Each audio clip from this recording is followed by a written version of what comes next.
Well, hello there, everybody. Welcome to another Thursday's Rogues Gallery. Good to see you all. We got Pale Rider in the chat. What's up, my friend? Good to see you. I hope you're nice and sloshed by now.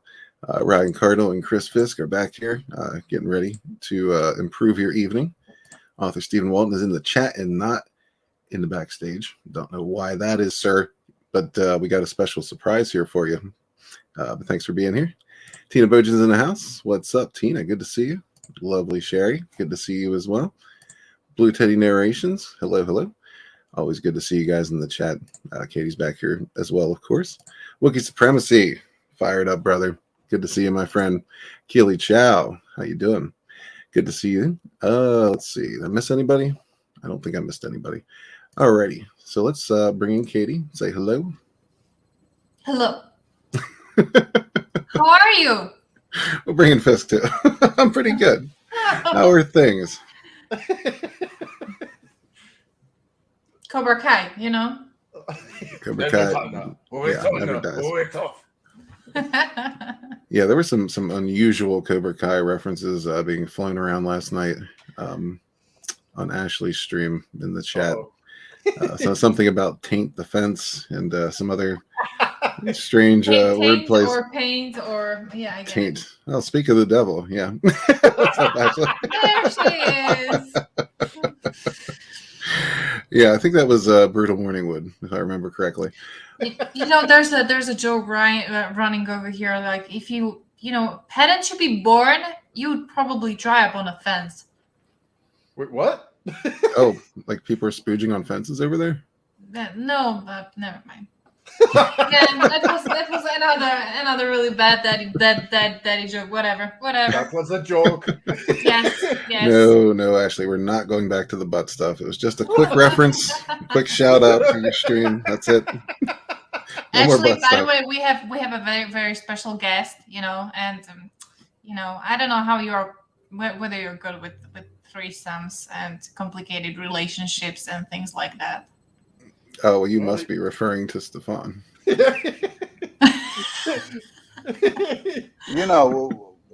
talking about threesomes, butt stuff. So, I mean, perfect timing to bring me in. Why not? That's exactly what I'm all about. Threesomes, butt stuff, jizzing on fences. Hell yeah, I'm all in.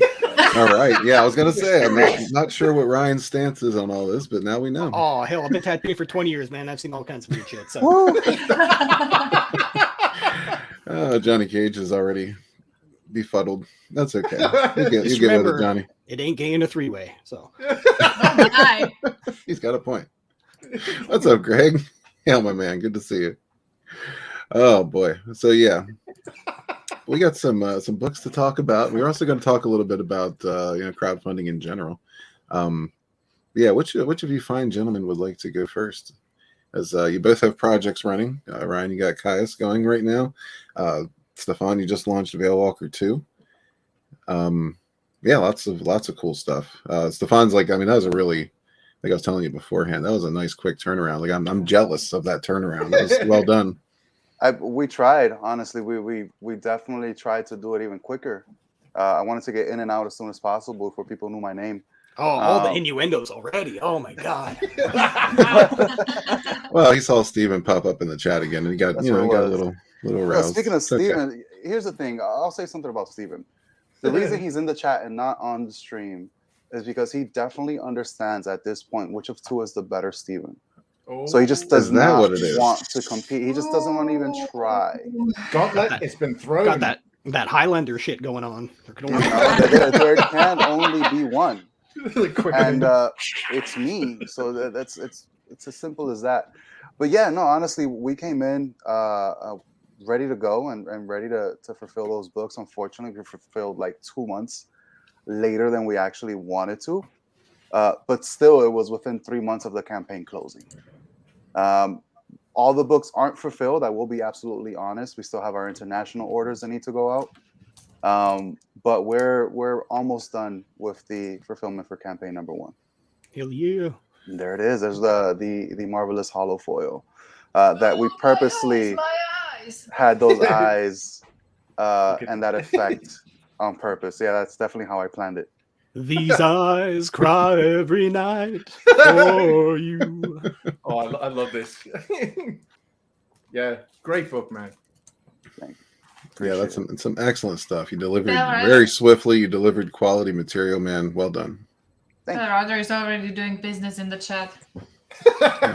For anyone interested, Johnny Cage is selling jars of his bathwater for it's only $75. Wow, that's a I think good they're going to be packed in cabbage leaves, just so you know. It's going to be very healthy. Very healthy. Apparently, Johnny Cage was unaware of this business venture. Did you hear about the girl who was like selling her farts and took the bathwater? Well, we already know that Pelorado is selling white meat and eyepiece and untraditional stuff, right? Oh, charcuterie. Oh yeah. Sandalwood and shame.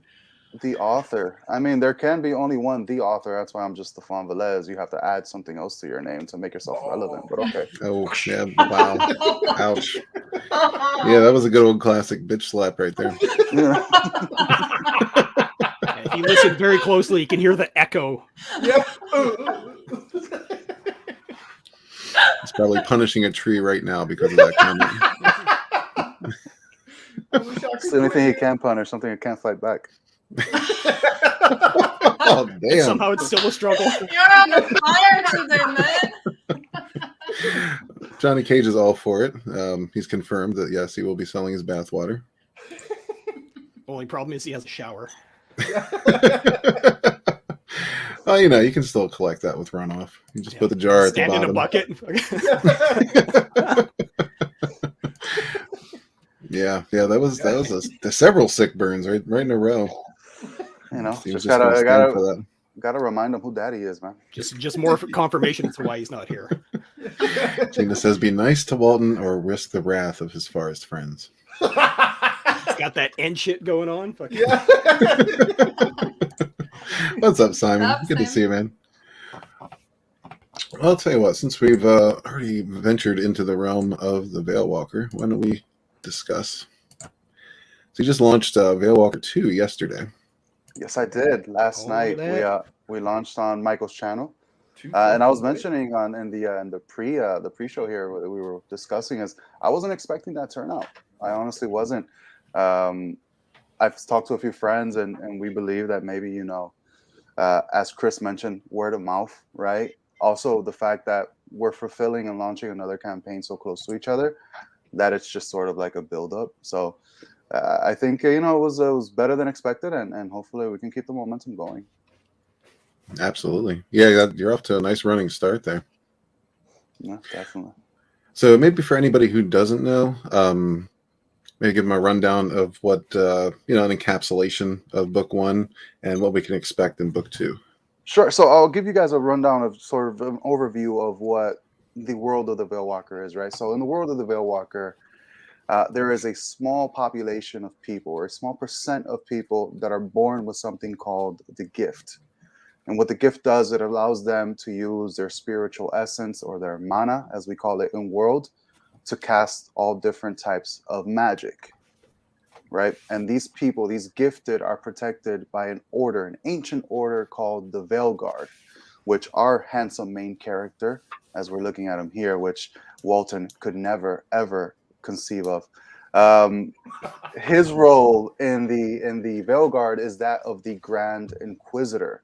So he's one of the first on the scene, and he is the commander, basically, of the Inquisitor's branch of this Veil Guard. So our story picks up as Alexander Salvador is informed of a disappearance that was captured live on live stream, and he shows up to basically investigate and figure out what is causing some paranormal activity. So in book 2, Alexander has already arrived. Some things have popped off. I don't want to spoil too much of it since the book is so fresh.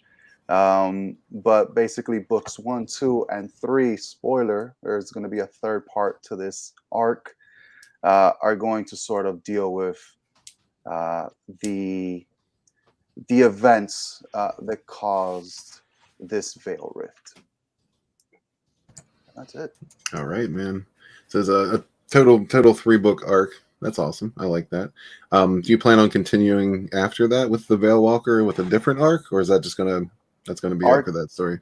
No, arc after arc. I mean, the Veil Walker has, at the very least right now, 10 arcs plotted out. We were initially going to do them in floppies, but after getting some feedback from the fans, from backers and other authors, we're making these books a little bigger. So we're about to do maybe 2 or 3 books per arc moving forward. So yeah, there's a lot of story to tell, and hopefully we can get it out quickly. Oh Nice. man, yeah, that's wonderful. That art is insane.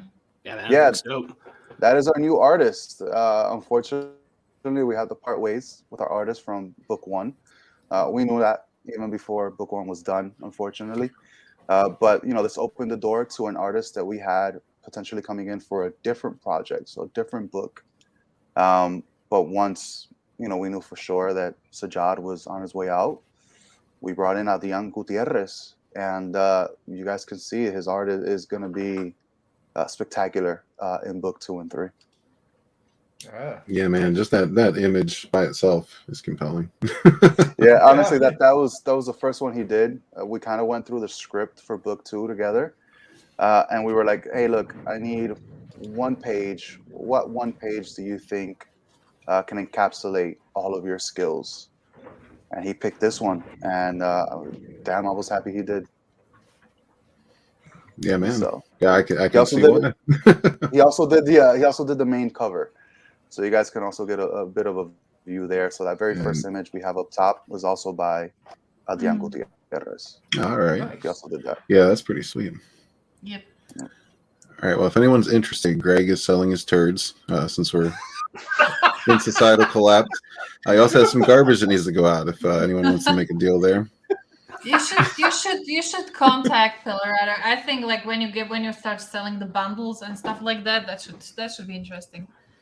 Turd and bathwater bundles. Maybe you could float the turd in the bathwater. Oh, God.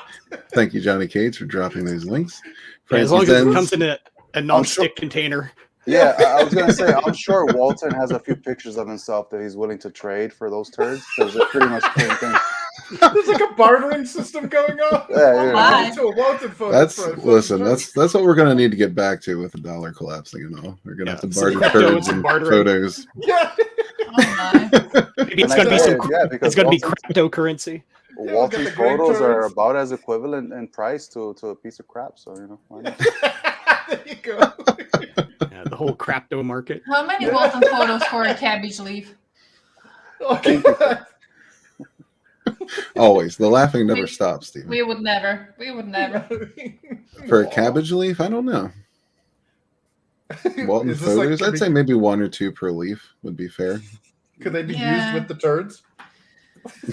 I guess you could wrap the turds up in the leaf. Oh my, what's the point of that? It's a big bean. Such a good cabbage. Different people have different tastes, It's not even firm. How is this happening?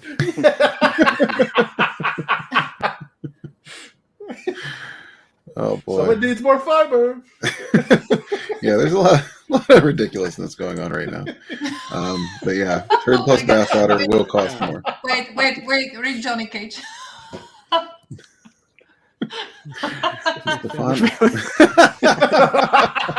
He exists. He offended all of us. That's a hardcore one. I'm kidding. Not. Oh boy, it looks like Johnny in a suit. Well, maybe a little bit. I can see the resemblance. I like that black, white, and red motif, just like in the first book. Covers. I added that red in basically just to sort of give that cover some pop, but it is going to be colored by our interior colorist. Oh, nice. But just I wanted to add a little something there so you guys can see some color. But yeah, and then these pages here that we're currently looking at are the pages from our ash can. Basically, I created an 8-page proof of concept early on in the sort of development of Alexander and the Veil Walker. When I just wanted to make sure that this was something worth investing in, right? Not just the time, but the money it would take. Right. So we went ahead. We had, the top artists that I could possibly get at the time to work on this ash can, and you guys are gonna have access to it in all its glory. I think it's Awesome. our colorist from issue 1 and issue 2 comes back. It's Leo. Our penciler from issue 1 is also the one who penciled this. But the standout that you guys haven't seen in any of our other work is actually the inker, who's Adelso Corona, currently working on Spawn Gunslinger, if I'm not mistaken. Hell yeah. Oh, nice. So Nice. yeah, he really elevated these pages, and I'm proud of them. That's why I want to go ahead and give access to everyone to have them too. Nice. Yeah, that's a great idea. People love the extra content. Like that's the thing I see that comes up most when you ask people what they are looking for in stretch goals and things like that. Is just extra content. So in this one, we went ahead and we're actually giving it away to everybody who signed up to the mailing list and backs. So basically, they'll get the ash can without having to purchase it. So if you can't, or if you missed out on the mailing list, the ash can is available as an add-on for just $5. Cool. Well, speaking of extra content, you managed to get me to back a second time because of a certain physical resin thing that stands about this tall. The turd or the bathwater? No, it's neither, and it's Look at much more that, valuable. man. Let me see if I can focus in on it right here. Oh yeah, that's much better than a turd. Yeah. That looks like a hurt coming out. Yeah, I mean, it came out in pieces, and then we had to put it together. But yeah, so basically, this was a prototype that we had done by some friends in New England who are going to be doing not just our minis. So we have a Veil Walker mini that stands just over an inch, which is much larger than Walton, I've heard. And this bad boy here is about 7 inches, which Walton can never dream of. So Absolutely. what we got going on? Two Walton burns equals sale. Yeah. Definitely. Like I just love that stone face he presents himself with. You know, like morning news. I try. What's up, Brightest Day? Good to see you, man. We have Stabby in the chat. Oh, yes, we do. Pet Rider says, whatever stream that was on the other night, the girls were simping hard for Johnny merch. Well, I can imagine. Yep. Johnny's a good-looking guy. No homo. So are we selling? Are we selling Johnny's bedsheet or not? No, it's his bathwater. That's what Pale Rider's already on top of it. I guess he's making Johnny his second IP. Just sitting there like toil, boil, and bubble. So it says only 7 days left to back Nat Second Chance. Check that out. Yes, there's Stubby himself. Michael Bancroft, what's up, man? Says my turds are legendary. I thought they were phenomenal. They apparently they've taken a step up from phenomenal and are now legendary. I'm gonna need Michael to elaborate on this, right? What makes them legendary? All right, explain. It's all those golden gay times he eats. Soft serve coming out. Well, he has a very special diet. You know, we already know that he drinks beer from baby bottles. So I don't know. I mean, from the conversation I had with Bancroft last night, I think he drinks beer from thongs. So yeah, beer bonging it. Apparently, Power Rider's looking for a third IP now.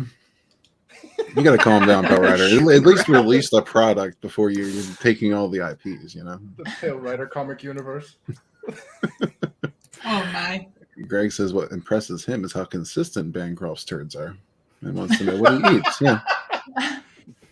So let Vegemite. Johnny's bed sheets are going for 1K.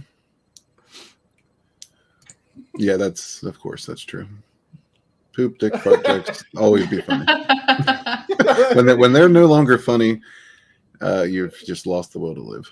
Yeah. I just hope that when I'm on my deathbed, you know, and my family's around me, I can still like come close to me and then yeah. Okay, I'm going. Power says, it turns out I can pump dudes as good as I can pump girls. Wow. Whoa. Wow. That's some I'm very source information. Yeah. No, it's pimping, man, no matter how you do it. To each their own. Bancroft says girth, length, texture, all of it contributes to the magic. Hot.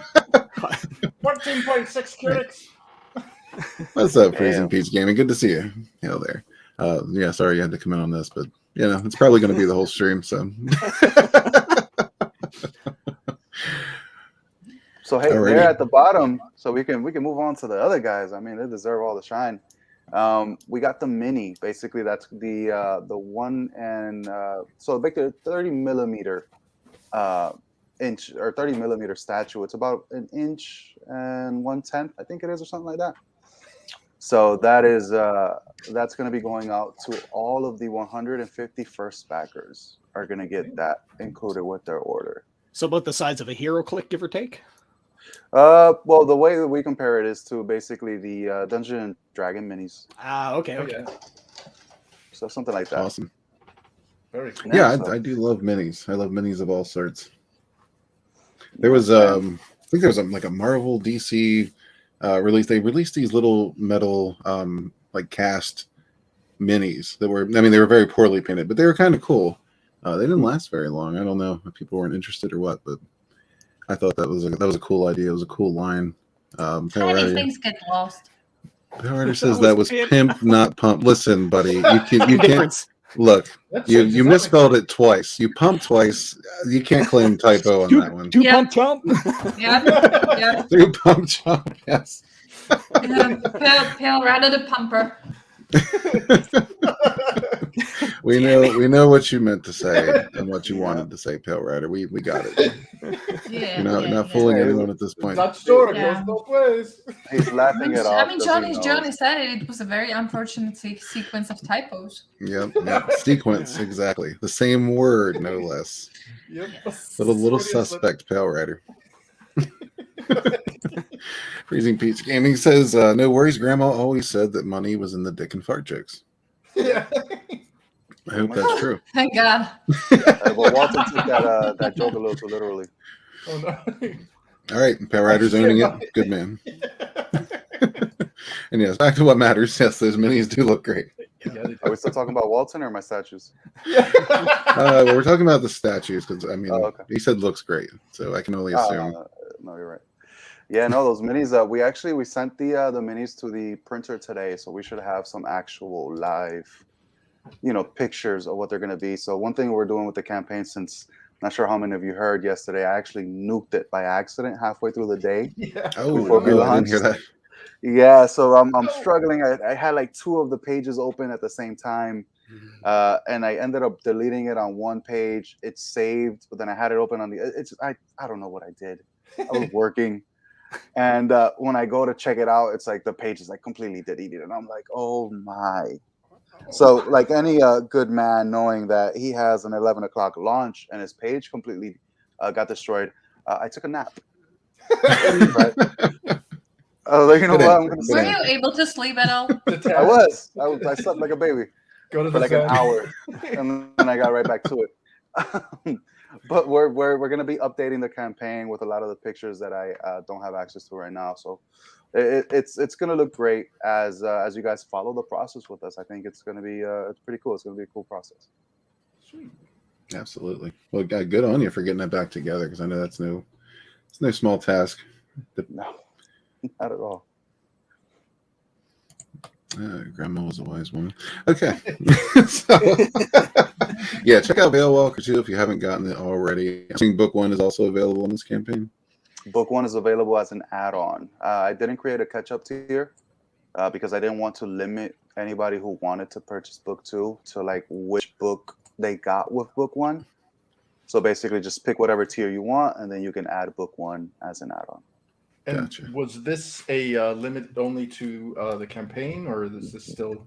Yes, the hollow foils are not available any longer.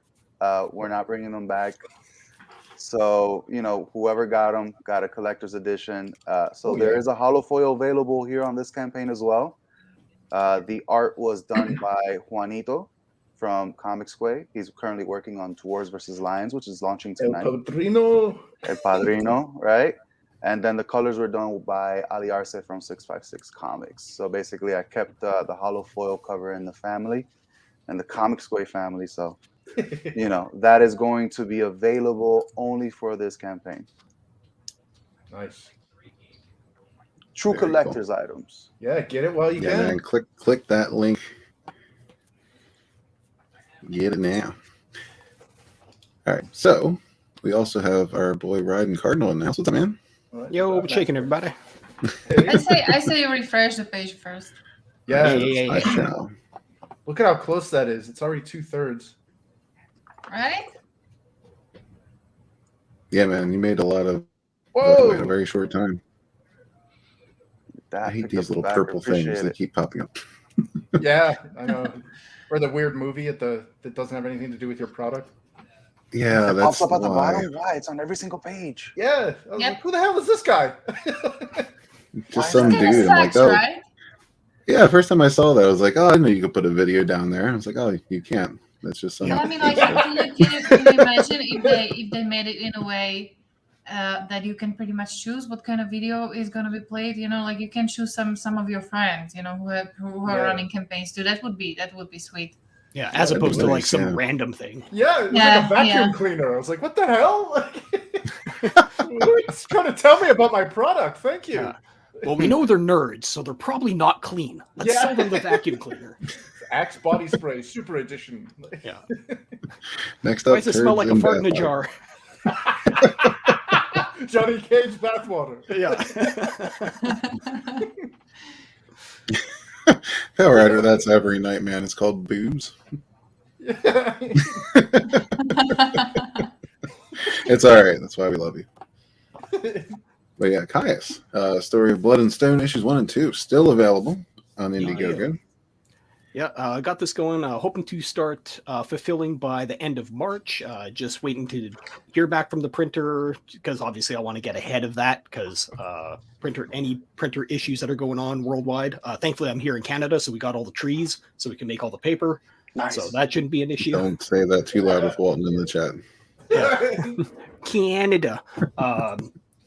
But yeah, I'm going to be going with a different printer this time. I'm going to try them out. So I'm going to do a test print with them coming up here hopefully pretty soon. And then if that's all good, I'm definitely going to run with them from now on. Nice.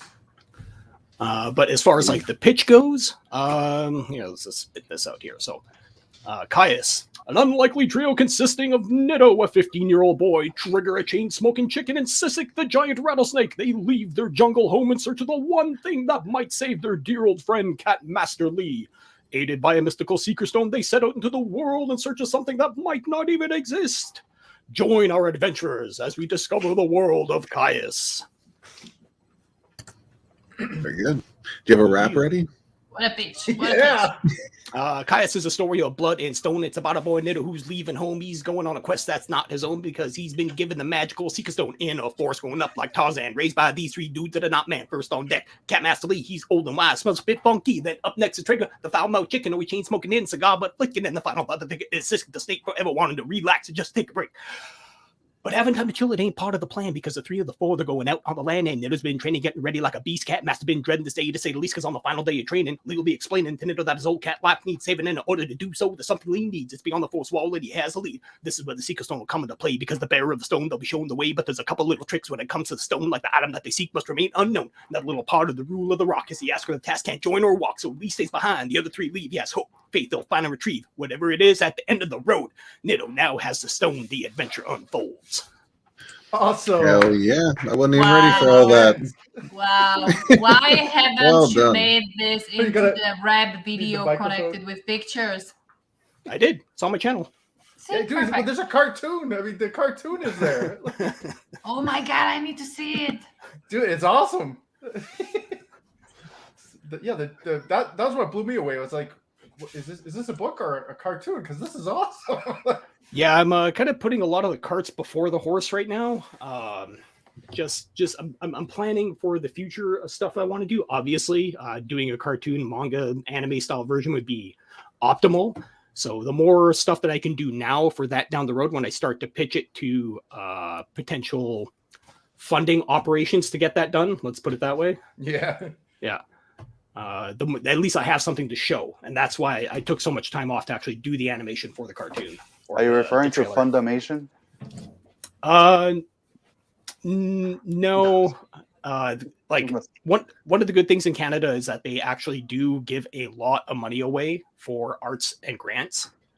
And because I'm native, there's a really good chance they'll just fund whatever the hell I'm doing. So, a very, very good chance. Yeah. We got to back this book. We got to get the cartoon funded. Yeah. So Ryan, I think you did that for Pale Rider's brain. Brain and scrambled eggs, though. Good. Rocked your world.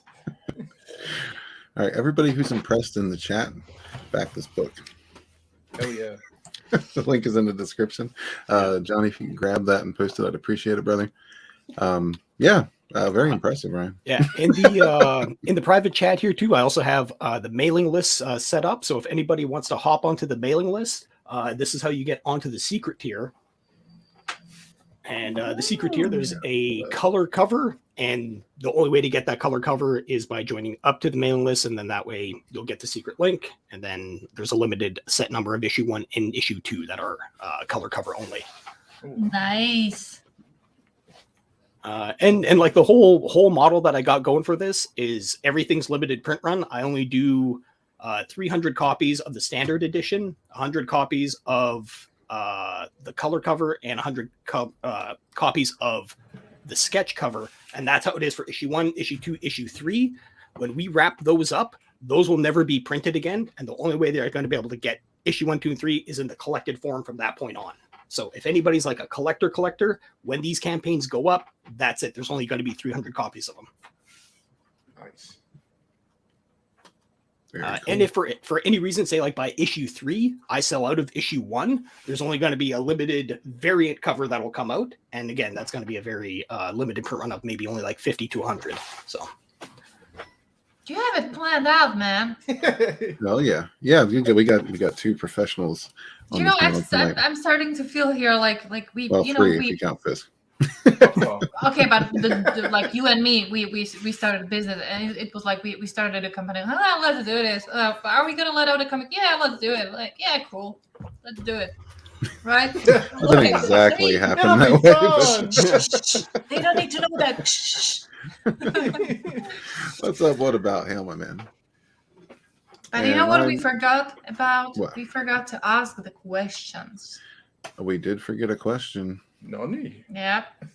Yeah, I was going to kind of skip the question rundowns tonight, but there are questions. Tell you what, we'll pick that up after Ryan's pitch here. Cool. But let's see, where was I in the middle of my garbage here? Yeah, if you guys want to check out the trailer, I could pull that up too, because that's Oh, actually, let's do this here. Yeah, so if anybody wants, they can go check out the free 16-page preview of issue 1. The story is a long format story. It is very much in the vein of classic shonen style comic books. So wrapping up the story within 5 issues, that's not going to happen. We're going to be in this for the long haul because there is a lot of story to tell in the world of Caius. Tons of magic, tons of beings, tons of creatures. But right now we're just in the very beginning, and we're just getting the very intro to the characters and the world. So that's what the first 3 issues are going to be about. So you're basically coming for One Piece. Let's not go One Piece. That's like a never-ending story, but so much fun. That dude is nuts, man. Like, if you go to the Wikipedia, absolutely everything is broken down. Like this island, entire world history on just an island. You go to another one, entire world history, and it's just like, okay, this dude's on a different level altogether. Well, they say, Asian level. What? That's I don't know. Good thing. Hey, Culture Casino. Hey, Culture. Hello, everybody. I just wanted to stop in. I would have liked to have been here on time, but life delays. Plus, I love to support everybody, my fellow rogues, and those that are launching their new projects around the indie sphere. So this looks beautiful. I've been admiring so many of these different projects from everything that's been being done lately. This is really cool. Right. Yeah. Have you seen the previous one? Like, that was cool as well. Yeah, I was checking in and out as I was trying to get things wrapped up. So yeah, I'm one of those guys that just absolutely just love independent stuff. So it's really easy for me to back projects. So look at Kiwi. Beautiful. Yeah. Welsh corgi. Corgis are the best, and they actually they mistreated Ein on the Cowboy Bebop reboot, and that was very upsetting. So mistreated everything about that show. Yeah. The Ein is the only reason I have this dog. Wow, that's cool. I watched the anime as a kid, and Ein was like my first love in regards to like pet form. Oh yeah. And I never got a dog until I could afford a damn Pembroke Welsh Corgi. There you go. Nice. So here he is. Just don't feed him mushrooms. Boink, boink, boink, boink. Well, we're not supposed to get high together? Hey now. Since we have a little like internet problems till Red solves it, I say you just continue pitching and then we'll just scroll through the pages because I don't think we would be able to do anything about it right now. Oh, okay. The World of Caius, because I always have people ask me like, what's it about? Because he got this chicken that's like chain smoking cigars and has balls on his chin, giant snake, and this kid, and it's like, what the hell is this? And just like classic shonen manga, like the more you explain it, the dumber it sounds, which means the more awesome that it's going to be. Hell yeah! Like, how many times have you tried to explain an anime or manga to somebody? You start coming off like you sound nuts trying to explain this thing. Yeah. So that was kind of like my goal. If somebody's like, okay, well, it's a kid and he's got this like friend who's a giant snake, and there's this talking chicken that smokes cigars, but he's got like nuts on his chin, and there's like an old cat man that they're living together, and it's just like, all right, you fucking lost me already. I'm like, okay, that's perfect. That's just where I want you, because it sounds ridiculous. I think the crazier the better, right? It's like it really makes your mind work. Like, what? What is this? Hold on, let me see this. Do you remember when Dragon Ball first came out? I remember my mother was kind of not really protective, but we're watching the show and she's like, "What the hell?" So it's like a monkey boy that like turns into a gorilla when the moon comes out. And I was like, "No, don't worry." She's like, "I don't know if this is a good show." And then like two or 3 weeks later, all of a sudden they're in like an arena and everybody is chanting "Satan, Satan." And she's like, "Okay, enough of that." Yeah, I think all of those like old animes, were kind of like that. Like when you look at Naruto, even. Oh, yeah. You gotta embrace the outrageousness. Exactly. Yep. There was a lot of it. I was so confused by Naruto initially because it was like feudal Japan in the future. Orange windbreaker. They had but also had like hints of like modernism to it. Yeah. So weird. But it made the world feel unique and wholly its own. And I mean, that's the type of stuff we got to do. And it pretty much took you only one season to like completely slide into it, which was great and amazing, I'd say. Yeah, you had to get over the whole fact of when they dubbed it to English, they had that dumb catchphrase for so long. Believe it! Yeah, oh my god. Oh yeah. Yeah, that was rough. I knew I had an eye for IPs and properties. When Naruto first started getting dubbed, I told my two best friends about it. And I said, guys, this is the second coming of Dragon Ball Z. Maybe not in regards to quality, but in regards to like the popularity that's going to have. Yeah. They laughed at me. Mind you, we're teenagers at the time. They laughed at me. They're like, how dare you? Dragon Ball Z, this? No. And I mean, it was right, man. Well, I remember watching somebody made an abridged version. Like, this is way, way back when it just first started. And it was making the rounds. And it was the scene where Naruto ends up having, like, diarrhea or something like that. And, oh, my. The Olympic Games? Yeah. And but they redubbed it, obviously, because it was, like, an abridged version. And I was like, is this the actual cartoon? And then I watched the actual cartoon. I'm like, oh, it's not that far off. Like, you know what they started doing lately, which is what I really appreciate. They started checking and making sure that English is used properly when dubbing anime, because the old animes that were being dubbed, they were being dubbed in a very monotone. Nothing was going on. It was very boring and bland.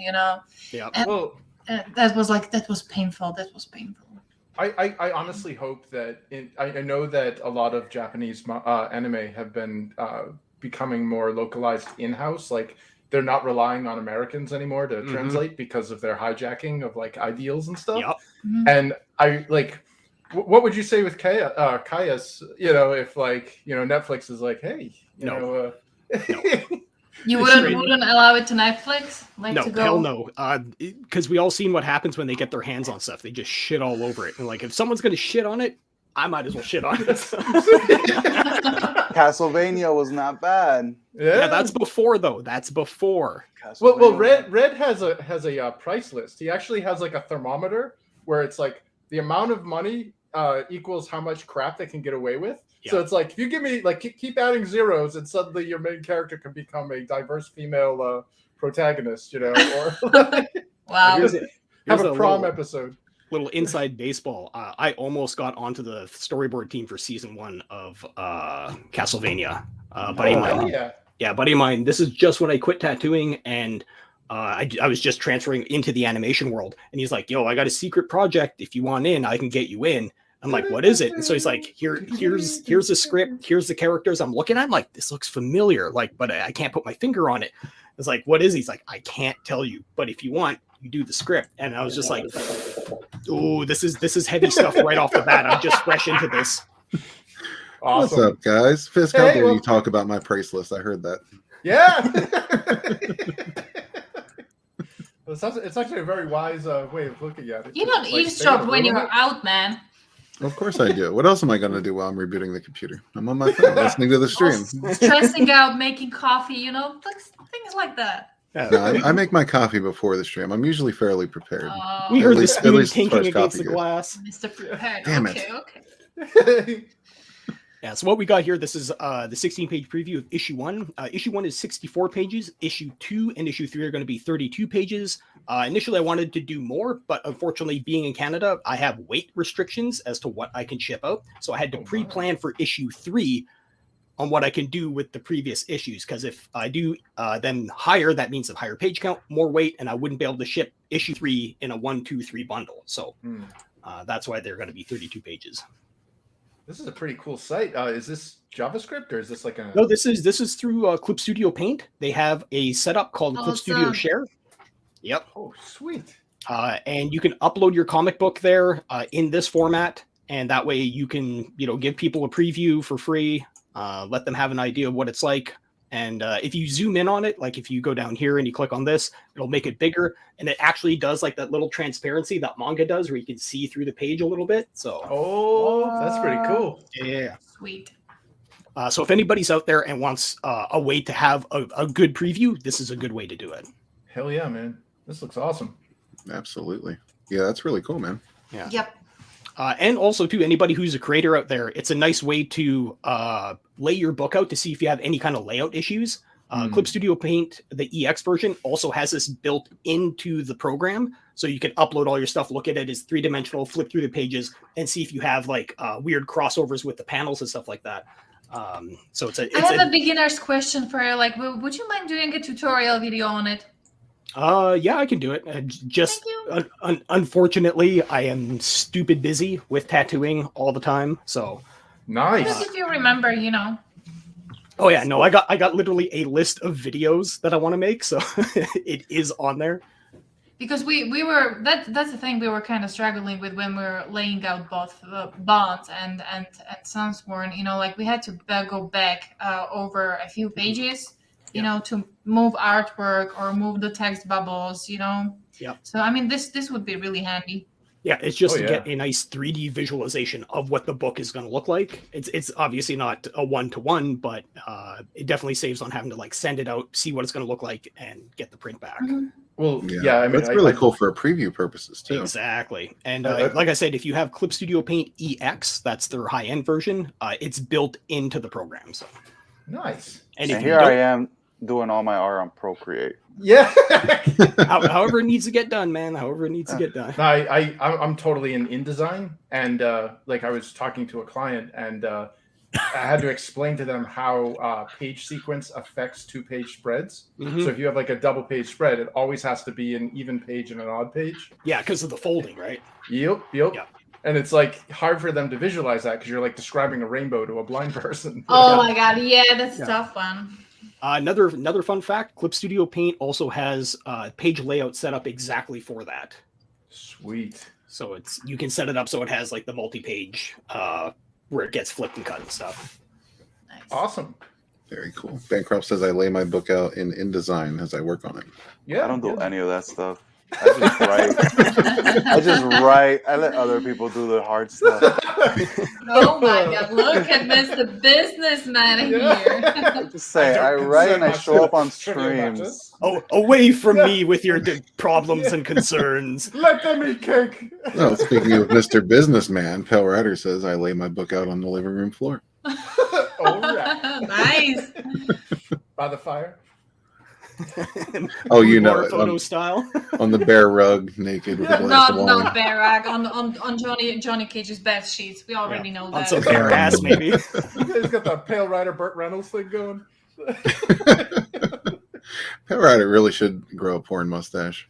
I think that's what we're doing. Oh my God. Giggity. Yeah, like I'm just visualizing Pale Rider in front of the fireplace, like on that bed sheet, holding a glass full of Johnny Cage's bathwater. Reading a book. Okay, Just like my friend. but here's the twist. Here's the twist, right? It's not a bear rug. It's Walton. Wow. Fuzzy Walton. Just a little story, teeny tiny fuzzy Walton. Is he in the chat? Are y'all picking on Walton? Yeah. He was in the chat. See, he's supposed to be here, so he's going to get extra hard. Yeah. Well, maybe he's having the same internet issues as everybody is right now. Yeah, it seems to be going around. Yeah, mine let me- come and go. Yeah, let me pop in the trailer just so we can get this part over with here. Nice. All right.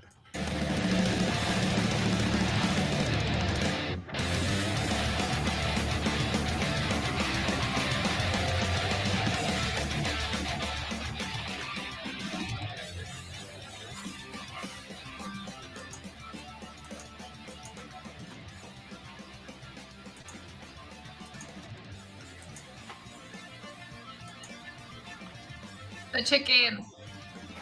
Story of Blood and Stone issues 1 and 2 go live on Indiegogo September 7th. Be sure to get your hands on these action-packed adventure comics and don't miss out.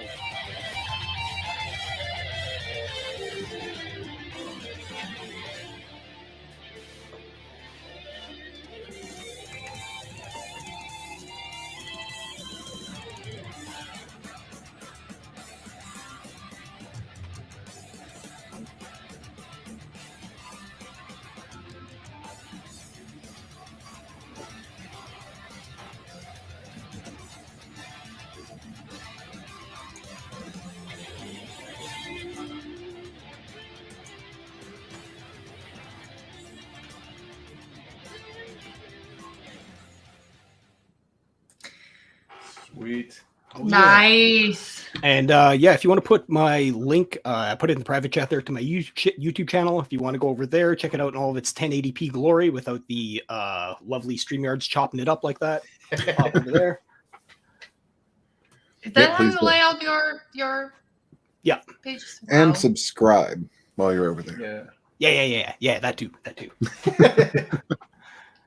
Yeah, so Nice. these are the layouts for issue 2. This is how I lay my stuff out. I write in the page as I go, so that's why it takes me a little bit longer. I do what I call it the tree story method.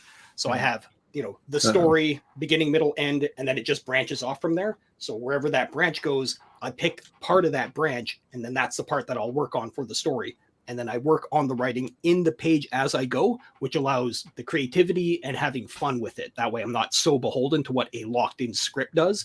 That was the biggest problem I found in animation, was working from a locked-in script. I was like, I'm going to fall asleep reading this thing. This is boring as fuck, man. Like it's just words.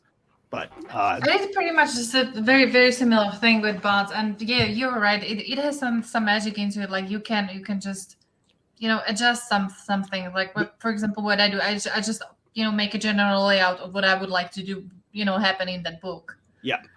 And then I find with this too, it allows for experimentation and play with things. Like there's a whole chunk in here that I didn't even have planned, but now that it's thrown in there, I'm like, oh yeah, that's supposed to be there. Like Now you're speaking Pale Rider's language. The experimentation and play. My writing style is so different, honestly. I kind of have everything plotted out and I kind of fill it in, right? Because I need to get from one point to the other to progress the story. Yep. There have even been points, even in this first arc, where I hit a wall, didn't know how to progress to the ending of the issue, so I purposely flipped to the end of the issue and started writing backwards. Oh yeah, that's what I do too. Yeah, one of the key things is if you know where you're going to end up, just go there and walk it back. So no, I mean, I that's one thing that I definitely want to do someday is sort of have a panel and just sort of talk shop with other creators and sort of figure out what their methods are, because I think everybody brings something so different to the table that you know. Hey, I brought a tabletop role-playing game to the table. Look, there you go. Right?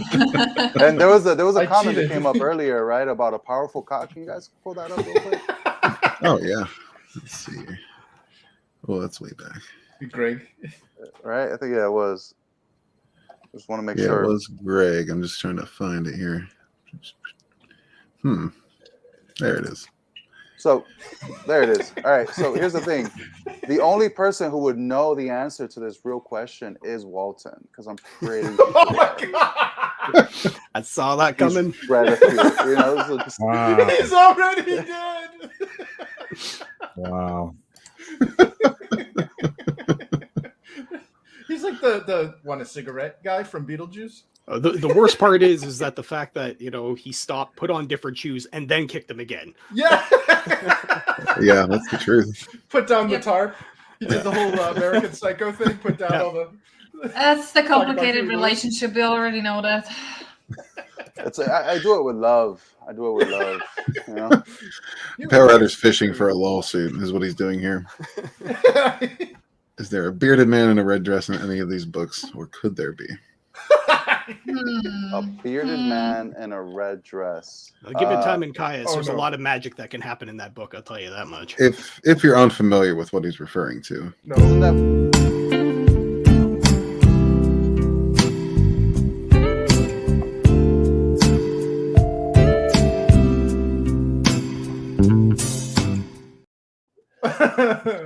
Just saying. And that usually summons Sugar Chris to the chat too, so we'll see. My ears are burning. I will say this.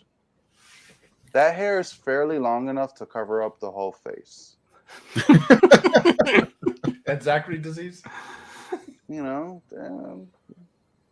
desperate at night, I see you like doing it the French style. You bag it. Yeah. So you're thinking about it. Stephan, aren't you the type of person who just carries a paper bag with him, on every occasion? Occasionally, I carry paper bags because I don't like to wrap it up, anyways. But I was gonna say that there was a lesson I learned very young. Every cat at night is black, so make that what you will. My sketchbook 340. Thanks for stopping by. How do you? Good to see you. Greg says the truly sad thing is a lot of you fools would jump right in that ass, even with that head on it. Wow! No! Quite an accusation. I think only Stephan is admitting to that. Yeah. A real man would. I'm an ass man. Beware the glory in that hole, I tell you. Oh my god.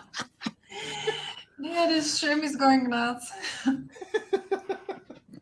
I thought as this was a bearded man point. with formerly long hair, I'm curious as to what culture thinks about this situation.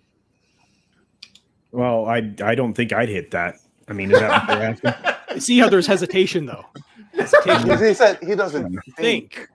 Yeah. No. I mean, no one truly knows until you're in the moment, right? I'm more interested in the car. So yeah, I can see that. Well, what you don't know about culture, about the hesitation, is that he has actually 5 more screens going on around him. That's actually quite true. Yeah. All with that picture of Chris, or oh God, no, there. I think I might have a 4 pixel by 4 pixel representation somewhere in an image file, but that's about all I got. So nothing. 4 by 4 pixels. Yeah, not very big.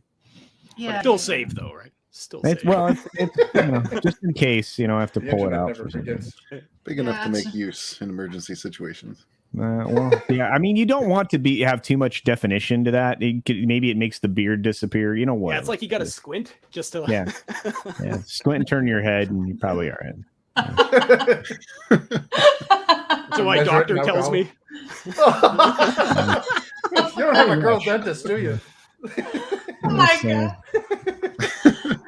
Well, Katie, this might be a good time to drop some questions. What do you think? Oh my! I'm kind of worried that those questions would probably ruin the moment, but we can try. You think so? I don't know. Stephan, want to go first? I will go first. Alrighty. So, how many chickens would you need to kill an elephant? How many chickens would you need to kill an elephant? Yes. Depends how many I can throw at the elephant at once. I don't know how big hands you are. I'm not very big. How many? So you're looking for a power shot? Yeah. Honestly, that is a weird ass question. Where do you guys get these from, man? We stumped them. I'm beat. I don't know. I don't know how many chickens. Chickapult. Come on, one good headshot would do it. I mean, chicken use fucking tackle attack. I don't know. You ever play Legend of Zelda when you pick on one chicken and suddenly all of them come? What I do remember is if you kick a chicken in Fable, the whole village turns on you. I'm not sure if there's any gamers in Fable, right? Isn't it Fable? You kick the chicken, I you don't get think like. it's. Well, I know in Breath of the Wild there. If you do you know VLDL? Viva la Dirt League. There are guys from New Zealand, and they are making sketches about this, and they made a sketch video just about this, and I think they're doing the D&D and stuff. So maybe that's what you're mentioning, because they just made exactly video about somebody coming kicking a chicken, and suddenly the whole village did. Yeah, no, but the game that's what the game was. Yeah, you do it. You kick a chicken in the game. I still have it there for the original Xbox, and the whole village just turns on you. It's ridiculous. So basically, what you need to do is have the chicken in front of you, the elephant behind you. If you have so we need one chicken. If the elephant steps on the chicken, the whole village will turn on it. There you go. There you go. That's it. You just need one chicken. So you just have to lure the elephant. And by to that chicken, village. we're not referring to Walton, guys. Come on now. Oh my God. No, come on.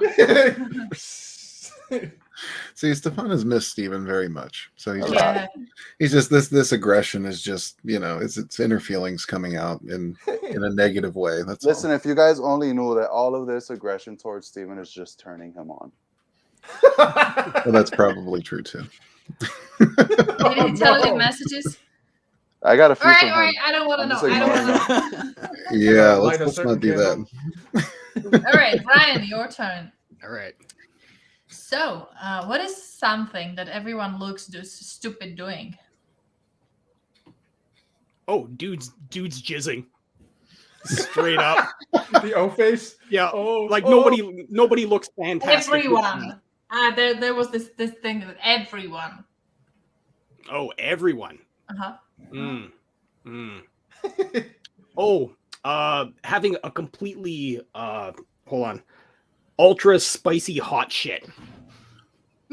Like taking a dump? Yeah, but a spicy one. Oh, like you're like Evento de Muerte? Yeah. Yeah, like you just had like a bunch of Carolina Reapers, and then nobody looks good doing that. Yeah, well, nobody's cool through that. Johnny Cage wants to know how many of those have you seen. I'm assuming that was the dude jizzing. I was going to say, how do you know that dudes look weird, throwing ropes, bro? I mean, where's that coming from? When I come, I always look in the mirror. Oh, boy. I look stupid. Eye contact. Yeah, it's not toothpaste spray on the mirror, ladies. I'm just saying. Not okay. Yeah, I even have a special hat made where the mirror comes in front of me. No ruined angle. Yeah. The girls don't get it, but fucking. Hot. But the mirror does. Yeah, exactly. Don't look at me, Cindy. I'm looking at myself. I look good right up until now. Why is my reflection crying? Yeah. Oh my! Oh, those are tears. Yeah, I'm questioning myself. What am I doing here? Yeah, how else do you finish? Yeah, exactly. Culture. Yes. Are you ready For what? for a question? I didn't make any books. What the hell? That you made it into a book. Oh, that's true. Yeah, I'm true. very handsome in that book. Yeah. Yep. And there's more than that. rumors floating about. Just saying. Yeah, well, and I've been in some other books. I'm just saying. So yeah, but what's going on? Yeah. But how many of those creators gave you a goofy question? Nobody. As Chris goes. I'm just waiting for NyRiam to give me a question. He has a good one for me. Yeah, you're gonna get a classy one. So classy. What used to be considered trashy, but now is very classy. Ooh, trashy to classy. Mm-hmm. Probably Cardi B. Sorry. no. Probably that little black short dress, right? That used to be very trashy on the corner. Now it is pretty much a standard for most ladies. So yeah, I would say that's it. Yeah. See, I'm much tamer than most here. I would probably say that it depends on figure as well. I don't know. I mean, you see those ladies in the theme parks wearing those athletic pants that should probably be wearing like a Goodyear blimp instead. But spandex is a privilege, not a right. Well, I'm just saying. You're not wrong, Kate. But I like Freeze's answer. Yeah, no, I didn't know I was needing to qualify that. I'm just saying. I mean, wow, that is not all right. No. What do you mean no? So that's not classy. Unsubscribe. A withdrawal from the ATM. No, that was a good answer there, Culture. And you're correct. No, that is pretty much standard now. If the question were what used to be trashy and it's still even trashier now, I think we all know the answer to that. I know your answer would probably be Stephen Walton. Yes, it would. Yeah, what about's right. Yeah, I mean, they become a little easier to get at. And, to be honest with you, I mean, if you've got the legs for it, I mean, I'm sorry. I mean, that's, I know that, like some dudes like, the backside, some dudes like, big boobs, and some dudes are, a little more subtle and appreciate the form of a lady's leg. Why not both? Well, I mean, yeah. I mean, you could be kind of involved in all of the legs, technically, I guess, at that point. But, Is the gluteus maximus considered part of the leg? It actually, technically, yeah. It's the root of the leg. Yeah. Your limb. Yeah, it's the ball joint location of the limb. Absolutely. Yeah. I like legs. Yeah, me too. Yeah, I don't know. It's like, I don't know what it is, but I always consider every time the boss puts on that short skirt, I'm like, man, thanks. Bruce Springsteen? No. No. Although the dude just sold his catalog for $400 million, so he might be putting on a short black dress. I don't know. That kind of money you can do. Listen, when you got $400 million, you can do whatever you want. Now you can bounce up and down on that phallic device there, Jack Murphy, if you're rocking 400 mil. I'm gonna sing a little song about the working man. This black dress. Work it, man. What's he working is the question. Well, the corner maybe, if it's a dude rocking that thing, usually, I'm just saying, somewhere in Miami Heights. Down on the corner. Yeah, I'm from Miami, man. I got some stories to tell. Uh-oh. My. That dude has 400. Can anybody tell me what's wrong with this picture? Anybody? Anybody at all? I love falling down so fucking much. Defense.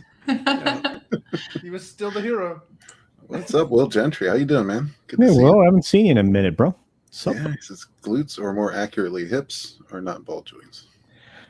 I don't know, dude. Well, I still think the ass. Look, okay. Let me put it this way: you can't go anywhere without your fucking hamstring, and that the what do you call it? The interstitial tissue between the glutes and the hamstring. I mean, that's fully involved.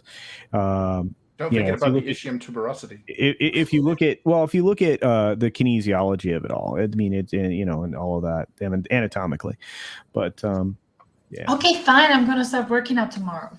I feel cold out. It's all about them squats. Yeah, there, Keck 44. Good to see you, man. But we have our last victim here.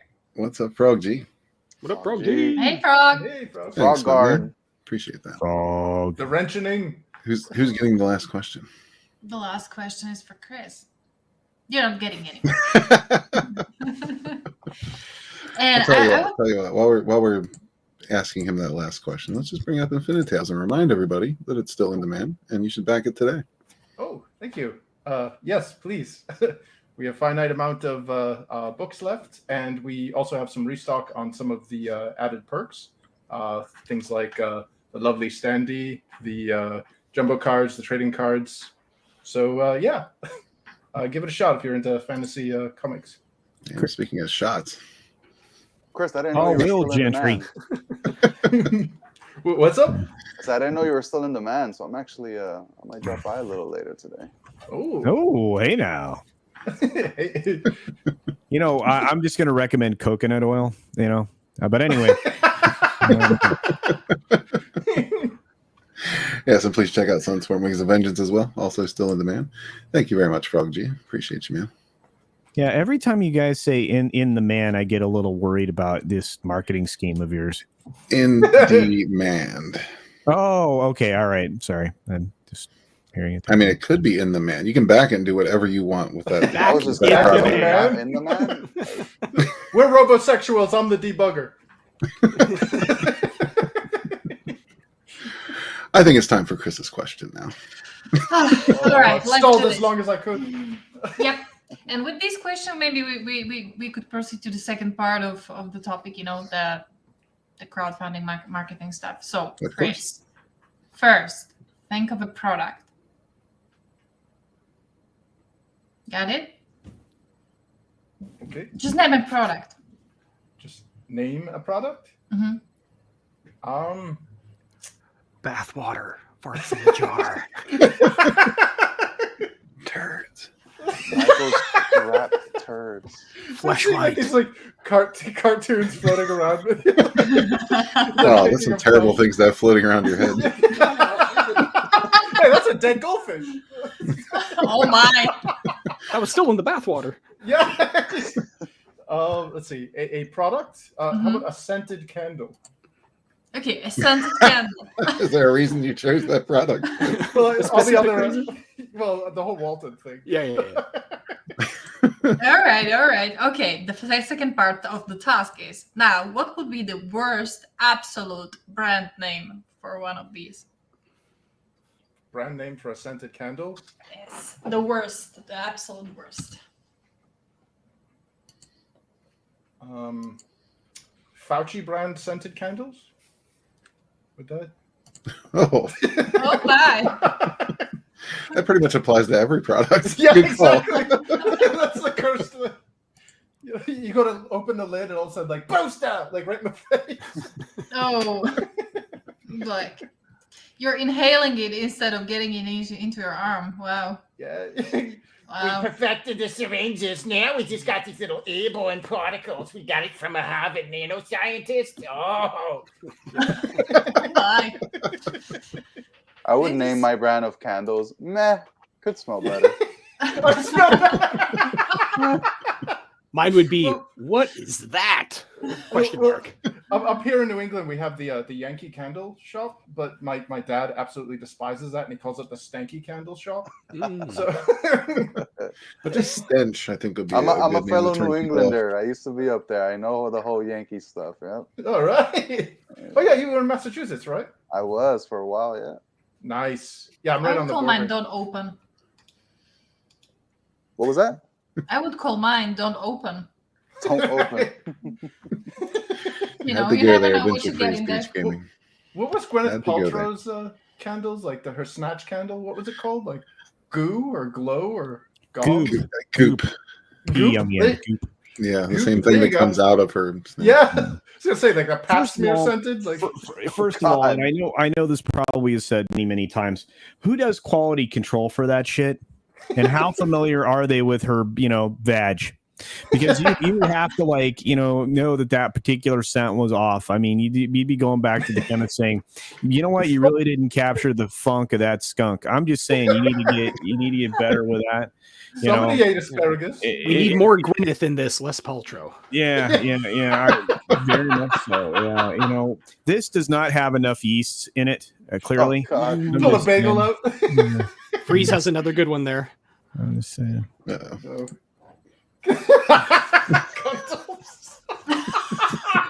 is not a good marketing name.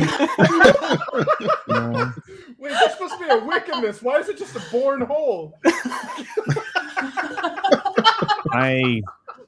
Wow.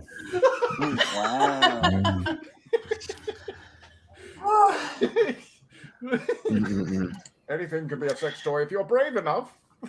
You know what you were doing with this question, didn't you, Katie? No, I would never. No, actually, I just wanted to talk about your crowdfunding experience and some market some social media marketing, like what you did, what you're proud of, what you think you could do better. There it is. How'd you get that video from my room? I forgot my hat with the mirror on it. Yep, you forgot that the mirror has reflections. This is what happens in the red room. I'm just saying. Oh yeah. Oh yeah. Looks like a typical Tuesday night for me. Oh yeah. But it's Thursday. Here, this isn't a cuntle, but this is a holdo. Oh my! Gender studies there got a balcony you could do Shakespeare off. Now, what I want to know is that model raise for you too? Just oh wow! The placement of that looks very wrong.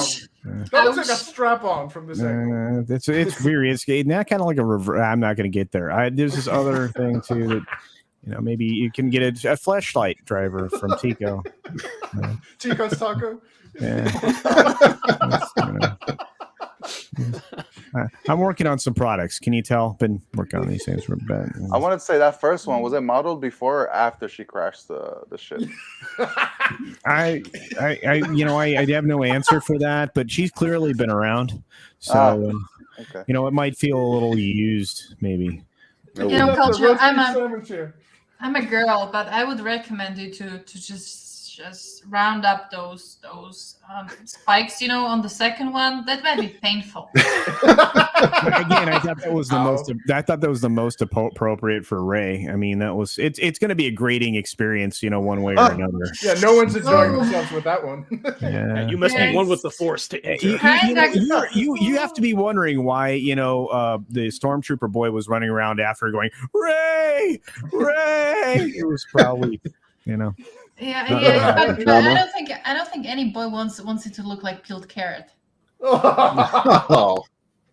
I don't know. Well, it depends. I mean, if you're long and pointy, like pencil dick. Oh, it's like a crayon. Yeah. You have length, you have no girth. It's some dudes, they got that, man. It's like the spaghetti noodle they're slapping against somebody. It's not doing anything. Indiana Jones. Yeah. Oh my. What people don't know is that toy is actually made for force training, right? You have to use the force to keep the spikes open while you're in it, and if you lose concentration, Was that force training or force straining? I don't know. It reminded me of like it's like her own version of a Sarlacc pit. You know what I mean? Oh. So the Boba Fett one's coming up next, I assume? Lots of teeth there. Actually, the Boba Fett one looks remarkably like the silicone that Jack Murphy was bouncing up and down on. So there you go. Man, did you see him go off on Sydney Watson there? Yeah, it was not comfortable. And again, he's used to a lot of uncomfortable moments just based on the videos that we got access to. So there you go. Well, everyone has a different level of comfort, right? Well, that's some big comfort. Oh, he's a big guy. I'm just like, I mean, I will never kink shame anyone except if you're into like goats and shit. But I'm just saying, if that's your jam, I get it. But I mean, It's literally, if that's your jam.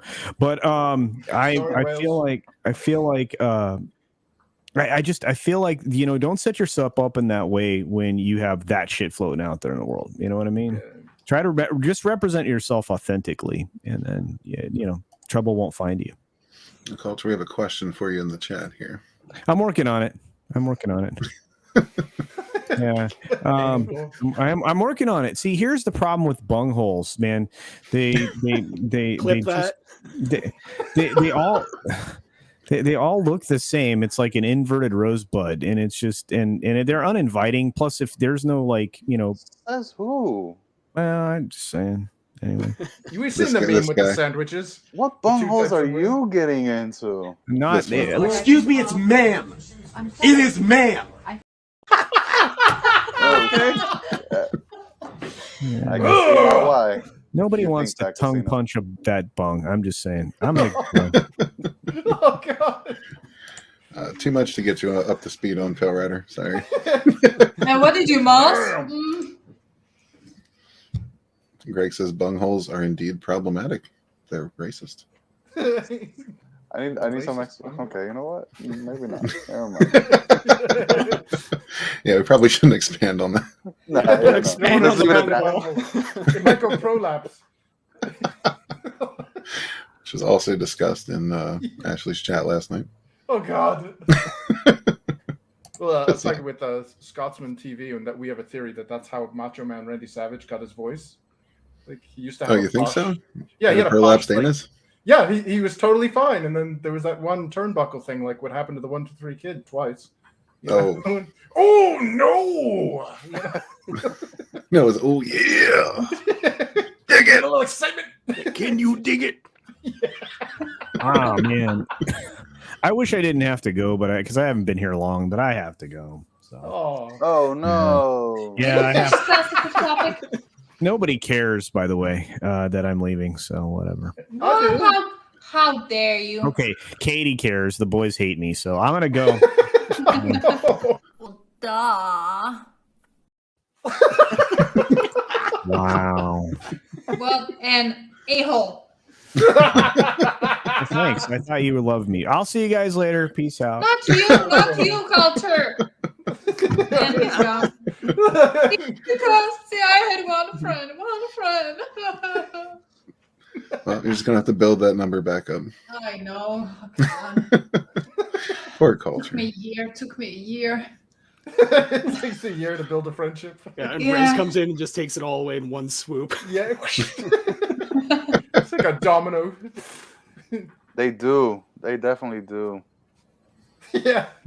That asshole Sarah is talking shit behind my back. Yep, What there's sass? the sass. There's no sass. There was never any. Pet Rider says bungholes. Have you ever met a chick fine enough to lick her butt wrinkles clean? Oh no! No! Yeah, you know that the chicks into Botox when you see it and it's just smooth. The ones that bleach, Yeah, the Teflon bleached. Butthole. That freckle's a little lighter than the rest of the skin. So, Katie, what topic? Only the finest culture. No. It's a little highbrow here. I'm a mature adult. I think the topic is far beyond saving right now. You know, it's far too serious for what we are talking about right now. So I was going to say, marketing. I think there was a question about like marketing and promotion. Oh, yeah. Just leave it. Sure. Went straight to bungholes. And we got my Infinitail right on the screen while we're discussing this. Yeah. No. By the way, back to this project. There we go. If we're talking about bungholes, we'll just put that up. Oh God! Chris, negative marketing, still marketing. Yeah. Again, I feel disappointed. There was no bunghole in the box. I mean, the part that everybody's gonna clip, Infinitails is on the screen, you know. So Hey, there you go. You're welcome, Chris. Oh, God. See, exactly what someone with sass would say, Katie. And that's coming from Frog G. You know, I don't even know how to own my sass. You know, it's just how to do it. I heard there's a market if you put it in a jar and sell it. You can sell your sass all over the place. There was a girl who was selling her gas in jars and apparently ended up going to the hospital for it or something. I think she was forcing the gas too much. I don't know. She had a prolapse. Yeah. Is that what it was? Blew the O-ring. Yeah. I just remembered I was browsing the pharmacy the other day and I ran into this product called like Mountain Dark. You know, it was like in a small white white bottle, right? And apparently, and there was instructions on that bottle, like open up only in a dark room, because during the light, you know, the dark could run away, but you would just leave the bottle. They were seriously selling that, and there were even different names of mountains we have over here, you know, like true, like the real dark from Carpathian mountains, you know, from Tatra mountains, and I was like, what the hell? A jar of darkness. Yes. And you can only open it in the dark, because if not, the darkness you bought would run away in the light. Yes. That's pretty funny, actually. That is. Like the Britney Spears That's the part. new pet rock. Yeah. Wait, I'm gonna try to find it.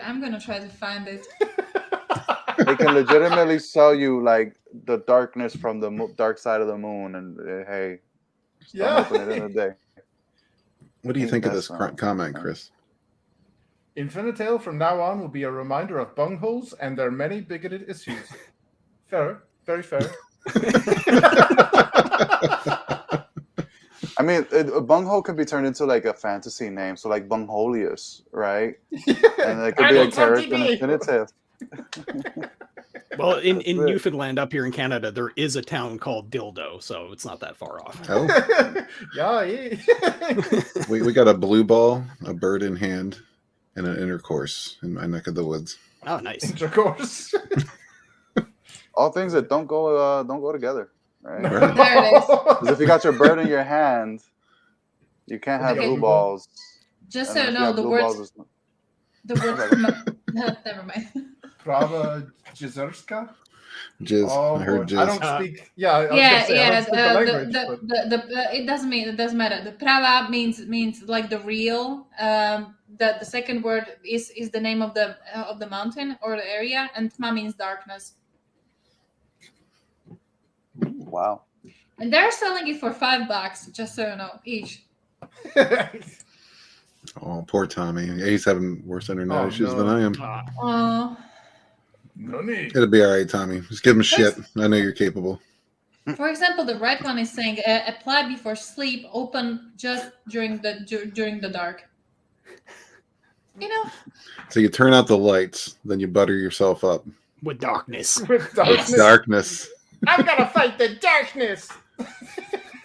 But just the thought that they are selling it and somebody would actually buy that crap. Oh, somebody They will. did buy pet rocks. And Britney Spears' fart went for $5,000 on eBay. Wow. God, I just thought my fart should be worth more than that. Well, like, what's the best case scenario on that? So you open the box. It's a shoebox with her fart. So you open the box. You smell nothing. Okay, you just wasted $5,000. You open the box. You smell this horrendous, like, burrito blast. And it might not even be hers. So it's like, some guy named Sid dropped it. Yeah, that fart is very garlicky. Oh, my. The bouquet.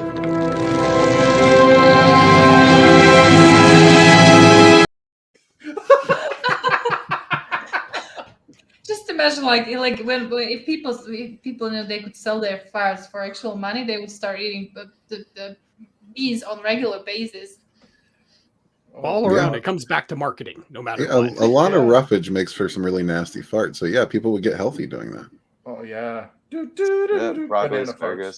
Maybe that's what happened to that chicken while she's in the hospital. She's like, cleaned out her insides from all the beans she's eaten. She had like super broccoli or something. Yeah.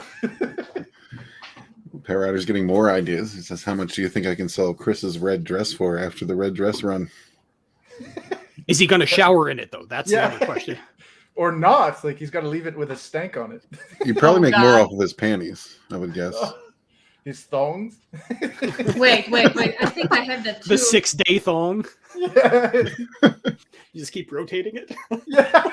Turn it inside out, rotate the other way. Yeah. Well, yeah, you can get 4 days out of it if you do the double. Big Hero cycle. 6. I'll see you, Johnny. Sorry if it's the topics that's making you leave. It's like, fuck these guys. Have a good night, Johnny. Oh, jeez. Oh no. Oh God, no. How you like that, Pale Rider? Johnny's like, There I'm it so is. glad I left. Stick that on a shirt and sell it. Yeah, that's a bookmark right there. That is a bookmark right there. Hell yeah. Yeah, that'll make you stop in any book. I'll tell you that. Yeah. Whoa. Yeah, just go print a bunch of those, put them in the library, a bunch of random books. Done. Nobody my finished God. War and Peace. Just Yeah, imagine Greg, like it took a turn, didn't it? Just imagine you're reading some thick book from classicism, right? Like that old book from some, I don't know, Russian writer, and suddenly open it. Like, oh. Yeah, War and Peace. It's one of the largest, I think it's one of the biggest books. That's an action comedy, right? War and Peace. Yeah. Well, I thought it was just a strict comedy, but yeah, I mean, I'm sure there's subgenres of comedy. Now I'm thinking parody, Torn Piece. Oh, I was thinking Boar in Greece. Never mind. Oh. Oh my. It will Writer sell. says that's disturbing. It will sell. Just remember, waifu pillows sell like crazy. So. Oh, the Chris Red Dress waifu pillow. There we go.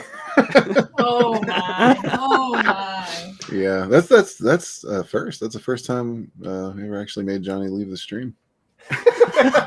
Not sure if that's something to we brag need to get about. like an Xbox achievement to appear at the bottom. Yeah. Achievement unlocked. Too much for Johnny Cage. Yeah. Too much sass. Ultra rare achievement. Yeah, that's like the blue with the diamond. Platinum achievement. All right, so marketing techniques. Didn't we just cover it all? I think we already did cover it. Just let it. Good God. All right. Well, I support most social media platforms as far as marketing, except for one. Dude, fuck Facebook. Seriously. Yeah, I agree. These assholes kicked me off.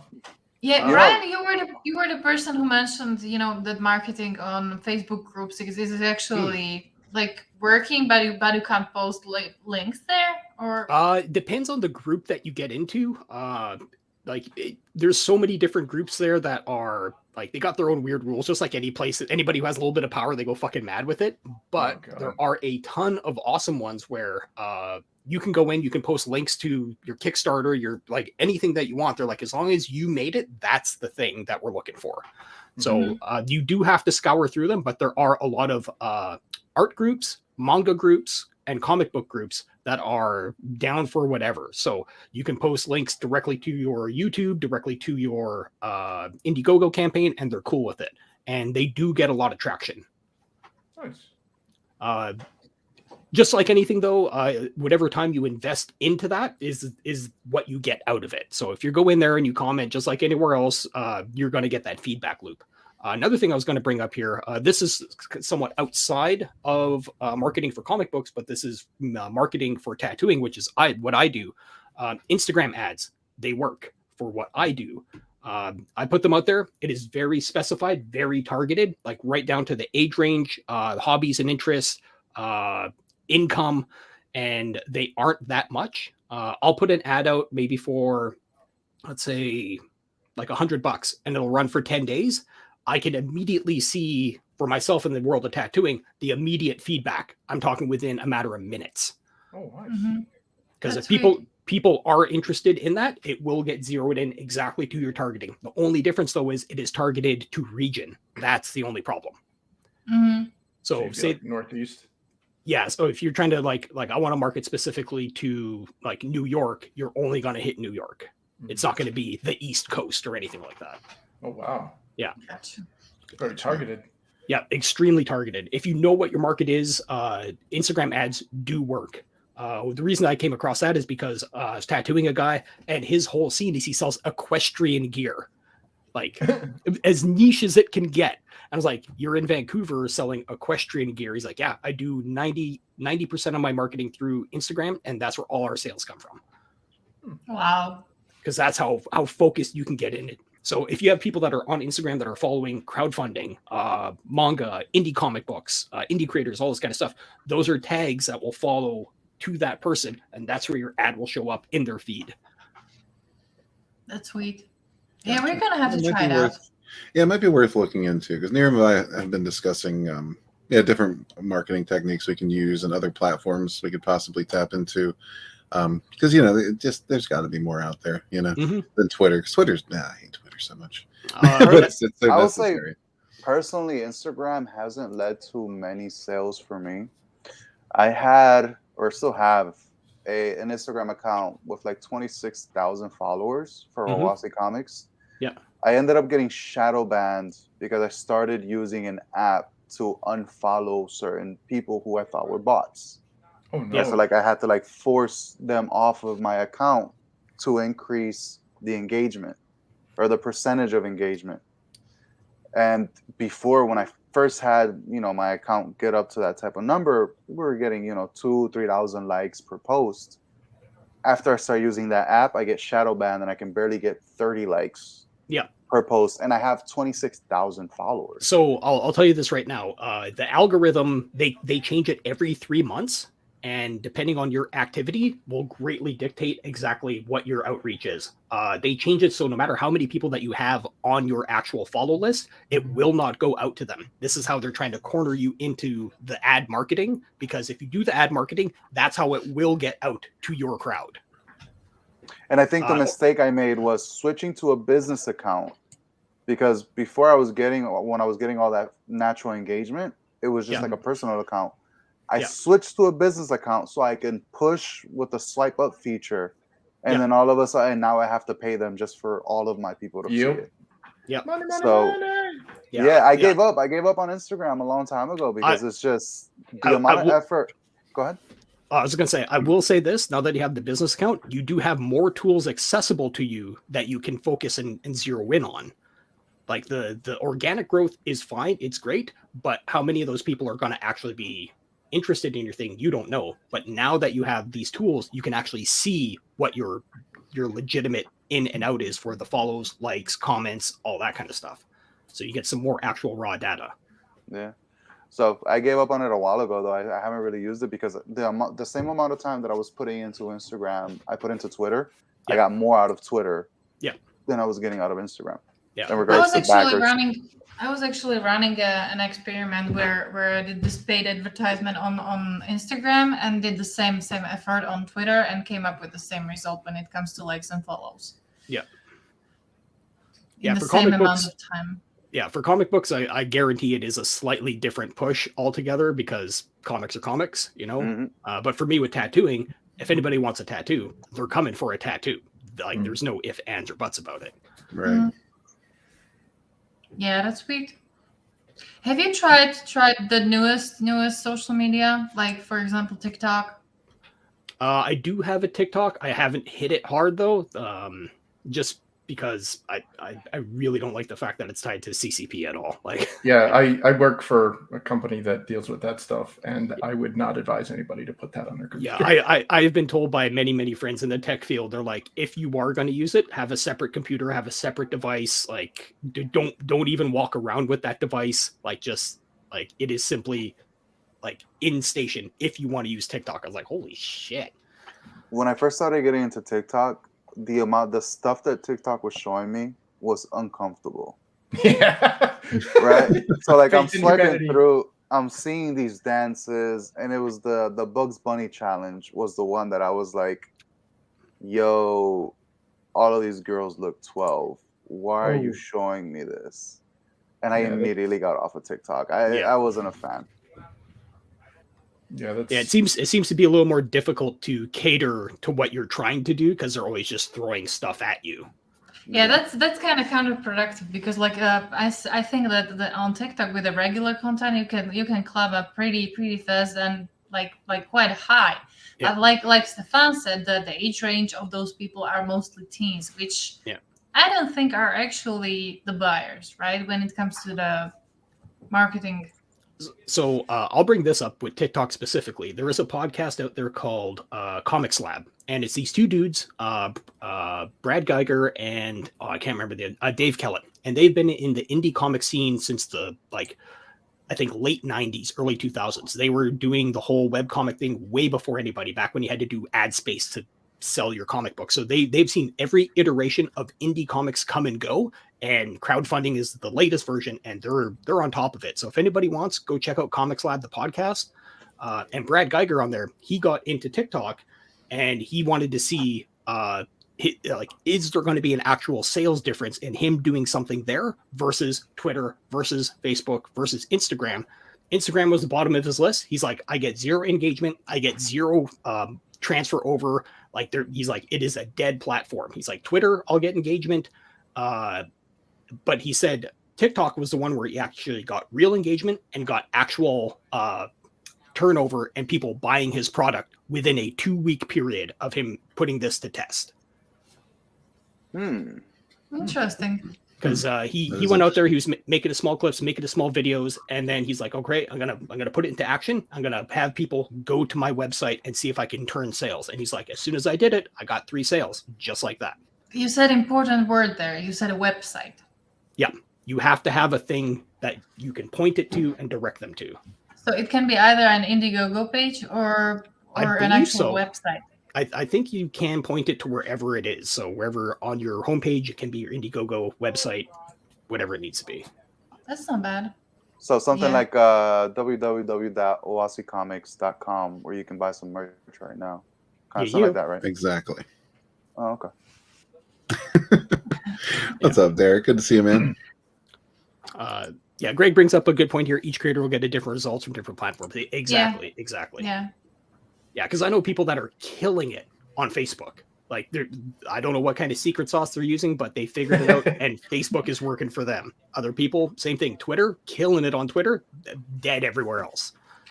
What experience do you have with, for example, Tumblr? I logged into Tumblr. I registered to Tumblr, and for last year in May-ish, I started posting there quite regularly. I checked in after a year because after some time I stopped.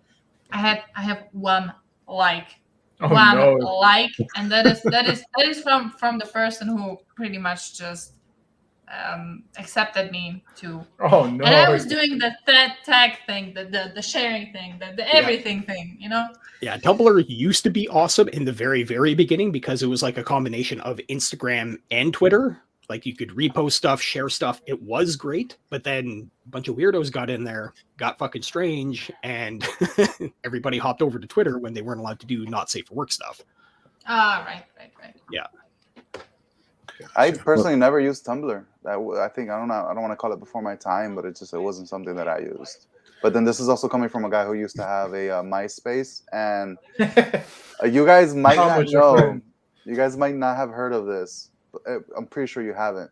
There was a Hispanics only MySpace called Mi Gente way back in the day, and I was on that too. So, but yeah, never tried Tumblr. Well, Johnny explains he had to kill a snake, so I'm glad. Oh wait, I thought glad you came out of that unscathed. I think that's why he left. We thought it might have actually been too much for you, Johnny. That's a euphemism for him to fill up one of his products. Maybe, or maybe is that what he calls it? Killing the snake? Yeah. Or maybe he was just checking his mirror, guys. Yeah. You know? Making some venom, if you know what I mean. Yeah, spitting cobra. Yeah. Greg says I find people who like nerd stuff that I like and show them what I'm doing. Maybe it's as simple as that. Maybe. Yeah. Well, depends. Listen, Greg. Depends where you are. It's like what Ryan said. You know, like you start describing people your product, they go either like, you know, nerd, or they go like, I don't know what you're talking about, or. No, but dude, my genre it's gone. It's so depressing. When I was on Facebook, I joined all the RPG and fantasy groups and whatever, and almost every single one of them fell the same way. Like somebody start bringing in, we need to change the sexualization of female sorceress costumes. This is inappropriate, you know, and like all this other stuff. And I'm just like, dude, it's Dungeons and Dragons. Calm the frick down, you know. And then another guy got pissed off because he didn't like my language. The syntax in that is extremely stupid. You didn't have any elves in wheelchairs. I think that was the problem. Well, actually, yeah, somebody brought that up. They're like, yeah, Pathfinder now has handy capable. Well, no, they have the battle chair now for handicap. Yeah, the combat wheelchair, yes, and all dungeons must be handicap accessible. Yeah, and I was saying, I was like, isn't the whole point of fantasy is that there is no concept like you can transcend your handicaps or whatever? They're not called handicaps. Okay, they are actually. That's correct. And Chris, I would actually counter your point by saying I think the opposite is true. Your genre isn't gone.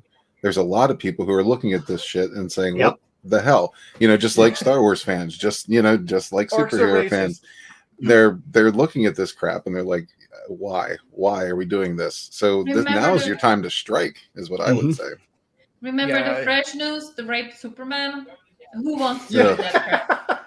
Well, it's like a minefield. Like, I mean, I'm sure it's with the other genres as well, but it's like, I don't see any representation in your comic. Why is everybody white? They're not human. They're not any race, like ethnic group. Man, that's why I did Caius in a fucking alternate. It was just like, scroll your shit. It's in a different world altogether. It's a chicken. Right? Yeah, and that's one of the reasons why I went straight for an IP with alien races. Alien species. No, don't have to worry about none of that nonsense. Of course, you're still going to get that nonsense, but you can still, ignore it or counter it.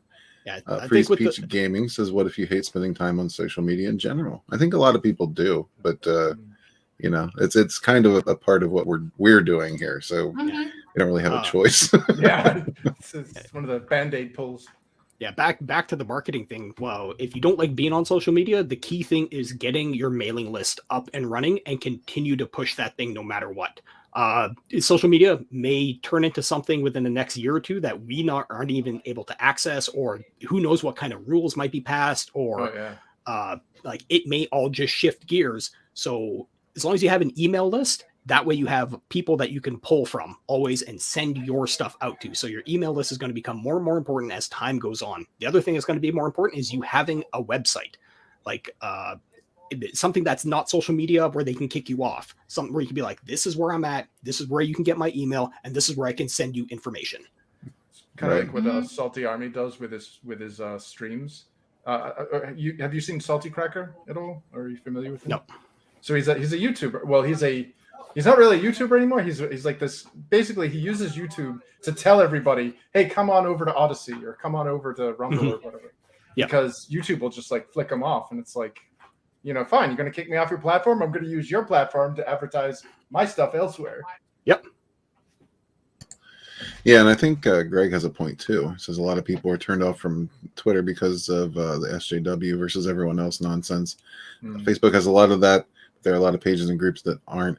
Honestly, I've seen a lot of that on Facebook too. Like I used to be in a lot of different writing groups, and oh my god, like you think some of the comic communities are bad. Try hitting up that writer community sometime. I can only imagine. Shit. That is 90% just gross. Yeah, I think you're right about that. But the problem is almost all of those platforms, anything that has any kind of a following, at least like the one we're on right now, is all pretty much in that category. It's all run by SJWs, people who want to censor you, people who don't like you. But that's just something we got to kind of, steer through, I guess, for the moment at least. And I don't know. I've been posting, and commenting on less and less political stuff, just trying to focus on the business aspect of things. I think that'll help to an extent. You're always probably going to do something or say something that somebody's not going to like, but just do your best, I guess, would be my advice.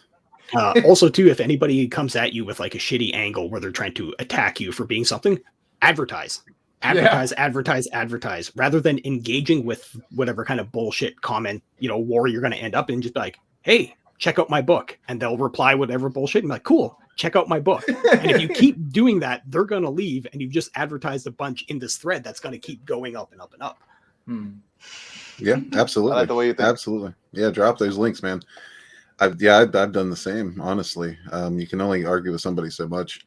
Just drop your product. Tell them, look, my book speaks for itself. Check it out. Yeah. Well, I mean, and they immediately follow with, I wouldn't buy your shitty product. Cool, buy my book anyway. Here. Yeah. That's usually what they'll come back with, but the next guy might. Exactly. Well, if you're a business account, you're not really there to argue anyways. I mean, that's right.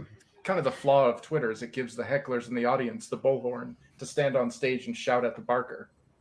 And what visual media do you think would fly better in this social social media, right? Like pictures or videos, because I remember last time I was trying to post like a video to different Facebook groups. Like I think out of 50 Facebook groups, I got 10 likes altogether. Well, videos get hidden. I learned this from Zen, the guy that I was working with on the first book. If you post a video, like on your wall or whatever, if it's your first like post, it's going to get hidden by their algorithms. You actually have to make a post with text and then comment that post with the video. One thing that I was doing too was within all my groups, because I have on Facebook, I have my page for Kaya's tattooing, all this kind of stuff, and I'll post something on there, and then I'll link that to all the groups, and then I will cut, copy, paste, but I'll change the cut, copy, paste each time, so I'll have 5 different versions. That way, when I'm doing that, it doesn't catch into algorithm because they want to see if it's the exact same thing. And that one of the things I posted ended up getting like 50,000 views in less than a day. Wow. But bear in mind, those views, when you go and look at it, absolutely every single one of them drop off within 7 seconds. So like a TikTok video. Exactly. So you literally have that window of engagement to try and get their attention, but they are there for that brief period. 7 seconds or less. Yeah, they used to be 30 seconds, but China destroyed that with TikTok. So basically, with those Facebook groups, what you mentioned, Chris, is if I understood it well, I can't even put like pictures to that text. I don't know if it's with pictures, but if you link a YouTube video, it'll disappear. Nobody will see it. It wasn't a link to a video. It was a physical video. Oh, so you uploaded a video from your Yeah. I don't know. Sorry, I don't know about that one. Yeah, that's what I meant. Yeah, if you upload it, like say you have your own page on Facebook, you upload it to that page, and then you can share it out from that page. But I know that some groups are very, very like, oh, you can't do that. Don't link anything. Yeah, to I know just that. like, yeah. Well, I also got a lot of crap because I'm not an artist. Like my hands are all messed up now. I would get well, that's not your art, so you can't post it. I'm like, I purchased this. It's got my name on it. I credit the artist. That's part of my, Yeah, my we're job. a team of yeah. They're like, well, that's not yours. You can't post it. I'm like, okay, and I'm quitting. Yeah. Yeah. Well, buddy, it's mine. I pay for it. Damn straight. Derek says he has trouble building his mailing list. Does anybody have any advice or tips for that? Katie, I know you got to go soon, so if you want to go now, I'm probably gonna go in maybe another 10 minutes. So that's, Yeah. I'm sorry. I really gotta go slowly. I just wanted to stay as long as possible, but it's like 2 a.m. over here, so. Oh damn. Yeah. So good night, everybody, and thank you so very much that we could talk and make fun and laugh. So yeah, night. I appreciate Good night. you and Thank your you. quirky questions. and the sass. Don't forget to come again. I'll find something better. Always. Bye, night, guys. Have a good night. Thank you. Later, Kitty. Cheers. So yeah, for that particular question, I would say just move as quickly as you can, post as often as you can. Yeah. The Indiegogo mailing lists are really good, and you can just kind of with each campaign you can build onto that. Yep. And maybe start your own mailing lists like Ryan did. Yep.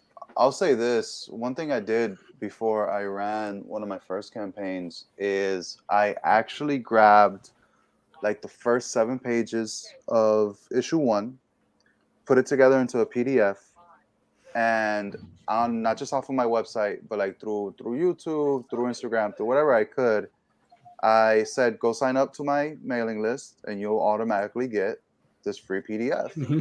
And that's how I was able to build up the mailing list on my website. So that in combination with, whatever I got from the campaigns has, given me like about a 500-person mailing list. Not all of have backed, but at least they're there and they're accessible. Yep. Yeah, that's a great idea. Another funny one that sounds kind of like a no-brainer. Hit up all your friends, all your family. Get all their emails. Like as everyone is always just like, oh, I don't want to do that. No. These are your friends and family. There's a very good chance they will back your product. Oh, I'm screwed. Yeah, you and me both. But that's okay. I mean, there's friends out there. There's people Yep. Yeah, it doesn't even matter how many. If 1 or 2 people pass it on, that's something that's moving in a direction. Yeah. Because when it comes to the mailing list, it's it's a numbers game. You're just trying to get and as many as possible in the beginning, because that's not potential sales for the next project. That could be potential sales 10 projects down the road. Like they might not be interested in the thing you're doing now, but after, like, say that, you know, like I put Caius out, I got 9 volumes out. They're like, oh shit, he's got 9 volumes out. oh, he's serious. Oh, maybe I will hop in now that it's not like a quick thing he's doing, you know? Yeah. Right. Passing hobby. Exactly. So if you build that mailing list, always be out there, always be pushing it, have somewhere you can point to. I'm redesigning my website right now. That's where I used to point everybody until Twitter bombed it. They were just like, oh, we don't think this is a real website. I'm like, wait, what?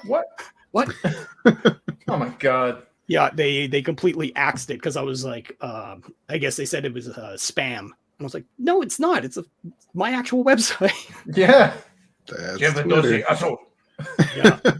Greg has a good point here too. It says reach out to other indie creators in different entertainment industries that are compatible with your IP and forge alliances. That's solid advice too. Yep. Yeah, anybody it doesn't matter the medium. Like if you're, you know, pushing sci-fi or fantasy or whatever, you know, whatever you can kind of tap into to use that. Like Chris, for example, like, you know, the D&D fans will be great for you, not necessarily modern D&D fans, but the old heads. You know, the old heads are going to love what you're doing. They just need to see it. Is the problem? Yeah. I think that's the hardest part, right? Is getting eyes on your IP, right? In a world where absolutely everybody and their mama is launching some type of Indiegogo project or has some type of Patreon or whatever it might be, you know, kind of standing out from the rest is probably the hardest thing. And yeah. Oh, I was just gonna say this one sounds funny and almost like a no-brainer. Your local comic book shop. If you have a local comic book shop and they're cool with you, they will put up and be like, "Hey, mind if I put up this thing? I got an Indiegogo, I got a mailing list," and they're like, "Yeah, put it on the bulletin board." And they do check that stuff out. Like the nerds in your local area will check that stuff out. I got nailed by Facebook with that. I sent out in Messenger I did a 10-mile radius around my house. Yeah. To all the local things. And oddly enough, I got one bite, and it was actually from a friend who worked on the book when it was a game 30 years ago. He's like, "Hey, I got a comic store now." I'm like, "Thank you. Take this poster." He's like, "Okay, sweet." But like all the other ones, it was like, "This is spam. This is whatever." And I'm like, I can't even talk to I actually had to get on the phone, you know. It's like, that's what I mean. Like on the ground, like being an actual human, getting in contact with them, as opposed to just like, you know. Right. You know what's funny is I actually not too long ago, about 2 weeks ago, I dropped off an actual physical copy of the Veilwalker #1 to a comic book shop that's legitimately like across the street from my house. Nice. Left them with my phone number, my email. Crickets. Oh. Crickets. I'm like. Yeah. That's where the brick went through the window. Yeah. No. I would never. I just just keep on pushing. Keep running the game. What's up, Brad Kitty? Good to see you. What's going on? Sweet. But yeah, no, I'm curious. I gotta go back. Pick up some manga. Be like, hey, what happened to my book? You guys were supposed to reach out to me. Yeah. You know, it's kind of hard to say no when you're looking at them. You know, it's like, you know, the book, that one that's still on your shelf right there. That one right there. Yeah. Why are you hiding under that counter? Yeah, I hit a couple up recently, and they said, "Yeah, go ahead and bring it in. We'll see what you got." So I think people are open to the idea. Just kind of depends again on the comic shop, probably the owners, because you know that unfortunately, what I've noticed is a lot of comic book shop owners are also kind of into this virtue signaling nonsense that we got going on. But I mean, as long as we're not pushing anything but good stories, right? So there's really nothing they can look at in our stuff and say, well, that's problematic, right? I mean, a normal person would say that. My character is brown and a male. How much more virtual signaling can you get? You know? Well, he doesn't have a handicap. Is he gay? He's a cis male. And I keep saying he. Why is that, Stephan? Yeah, his pronouns are they, them. But, you're under the wrong assumption, man. They can find a problem in it. Yeah, it's like you can outdo your never build a what is it? You can always build a bigger idiot. But so is that part of your marketing then? Is that what you do for your marketing? Do you say I'm going to give, not sell, but give X number of books to to these allotted shops, and that's part of your marketing? Or do you actually? Because I mean, I know a lot of us put like what is it, retail bundles on our campaigns. Is that that's kind of what the retail bundle is that you're trying to get it, a mass number of them at a discount to people who theoretically own shops. Yeah. But should it also be like, hey, I'm gonna, hit the pavement and go to the shop, and here's like 5 of them. Hey, could you put these in your shelf? I think if you like, one of the weird things that I saw was one of the local guys, because my local comic book shop, they actually have a local comic book creator section. Oh, nice. Yeah, because Vancouver, there's just a crap ton of like comic book artists, video game artists all over the place. So everybody's making something. And a buddy of mine, he went in and he did mystery bags. Like it was just his comic. And literally he said, like, this is my comic mystery bag. And it was his product. They were gone like that. People just love the mystery bag. It doesn't matter what's in it. It's a mystery bag. And like, there goes Dreg's turds. Yep. Mystery turds. and yes, Johnny, people like free shit. That's pretty much a universal rule. Yeah, I'm just wondering, like, I mean, I'm all for, like, I mean, marketing is just part of your budget anyways. You have to factor it in, but it's like, is that kind of the best ROI for, investing for marketing, saying, I'm going to allot these 5 books, maybe some variant covers or whatever. And well, put them out. In the beginning, maybe it's just for market research, just to see how that goes in a general area. That way you at least have some of that information in your area, and you did it yourself. You know what you saw in your area. You saw your ROI on that, and now you know for next time. So yeah, man. Greg is recommending we check out Rodney Norman on YouTube. If you want good harmless laughs, good comedian, check it out. Froggy's got the link.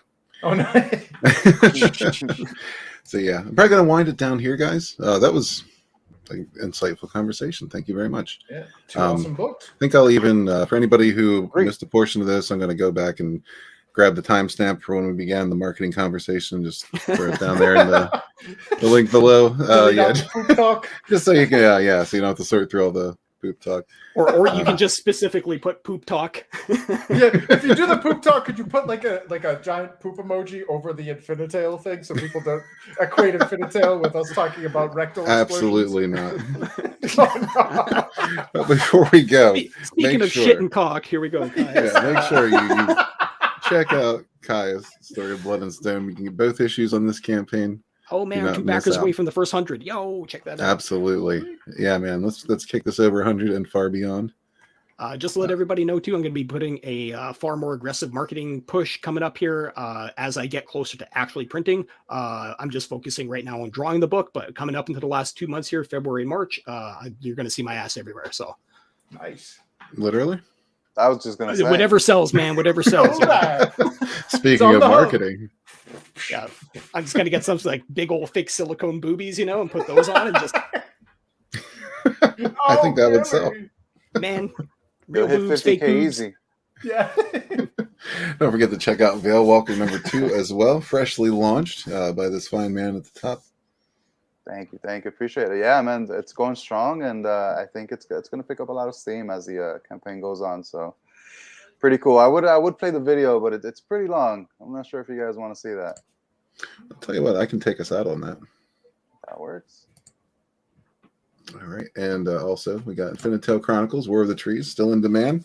Make sure to jump on that already if you haven't. Fisk has really upped the fulfillment game as well as all the cool stuff inside. You can get I think you still have a standee left on here, correct? Oh yeah. I got that little inventory picture there at the top. It shows everything that's available. All right. Yep, right there.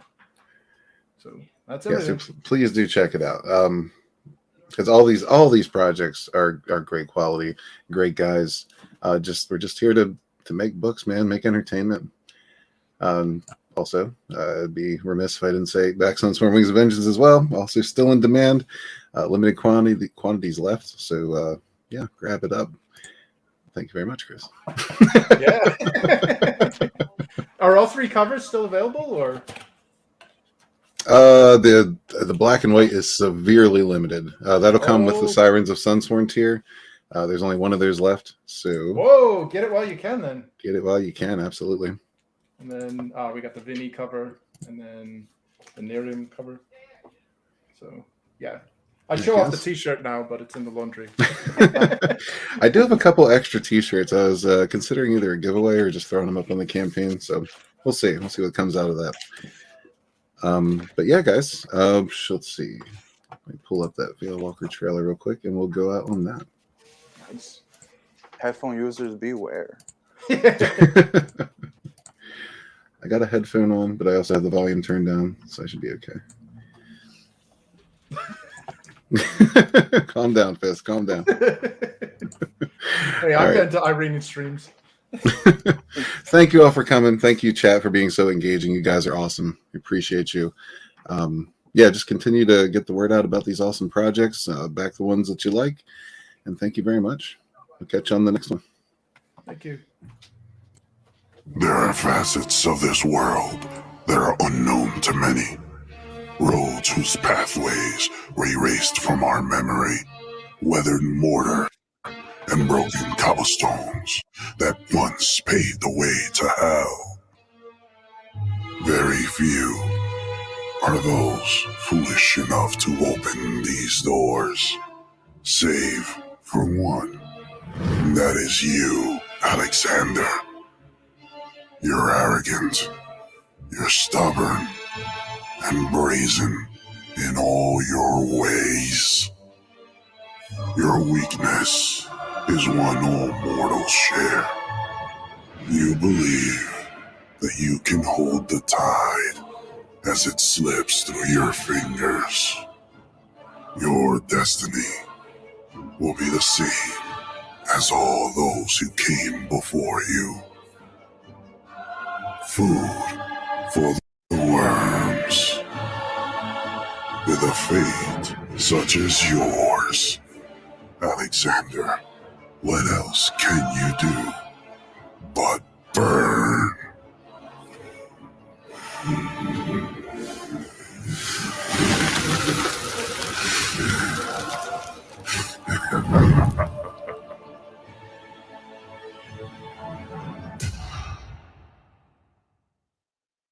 Support Issue 2.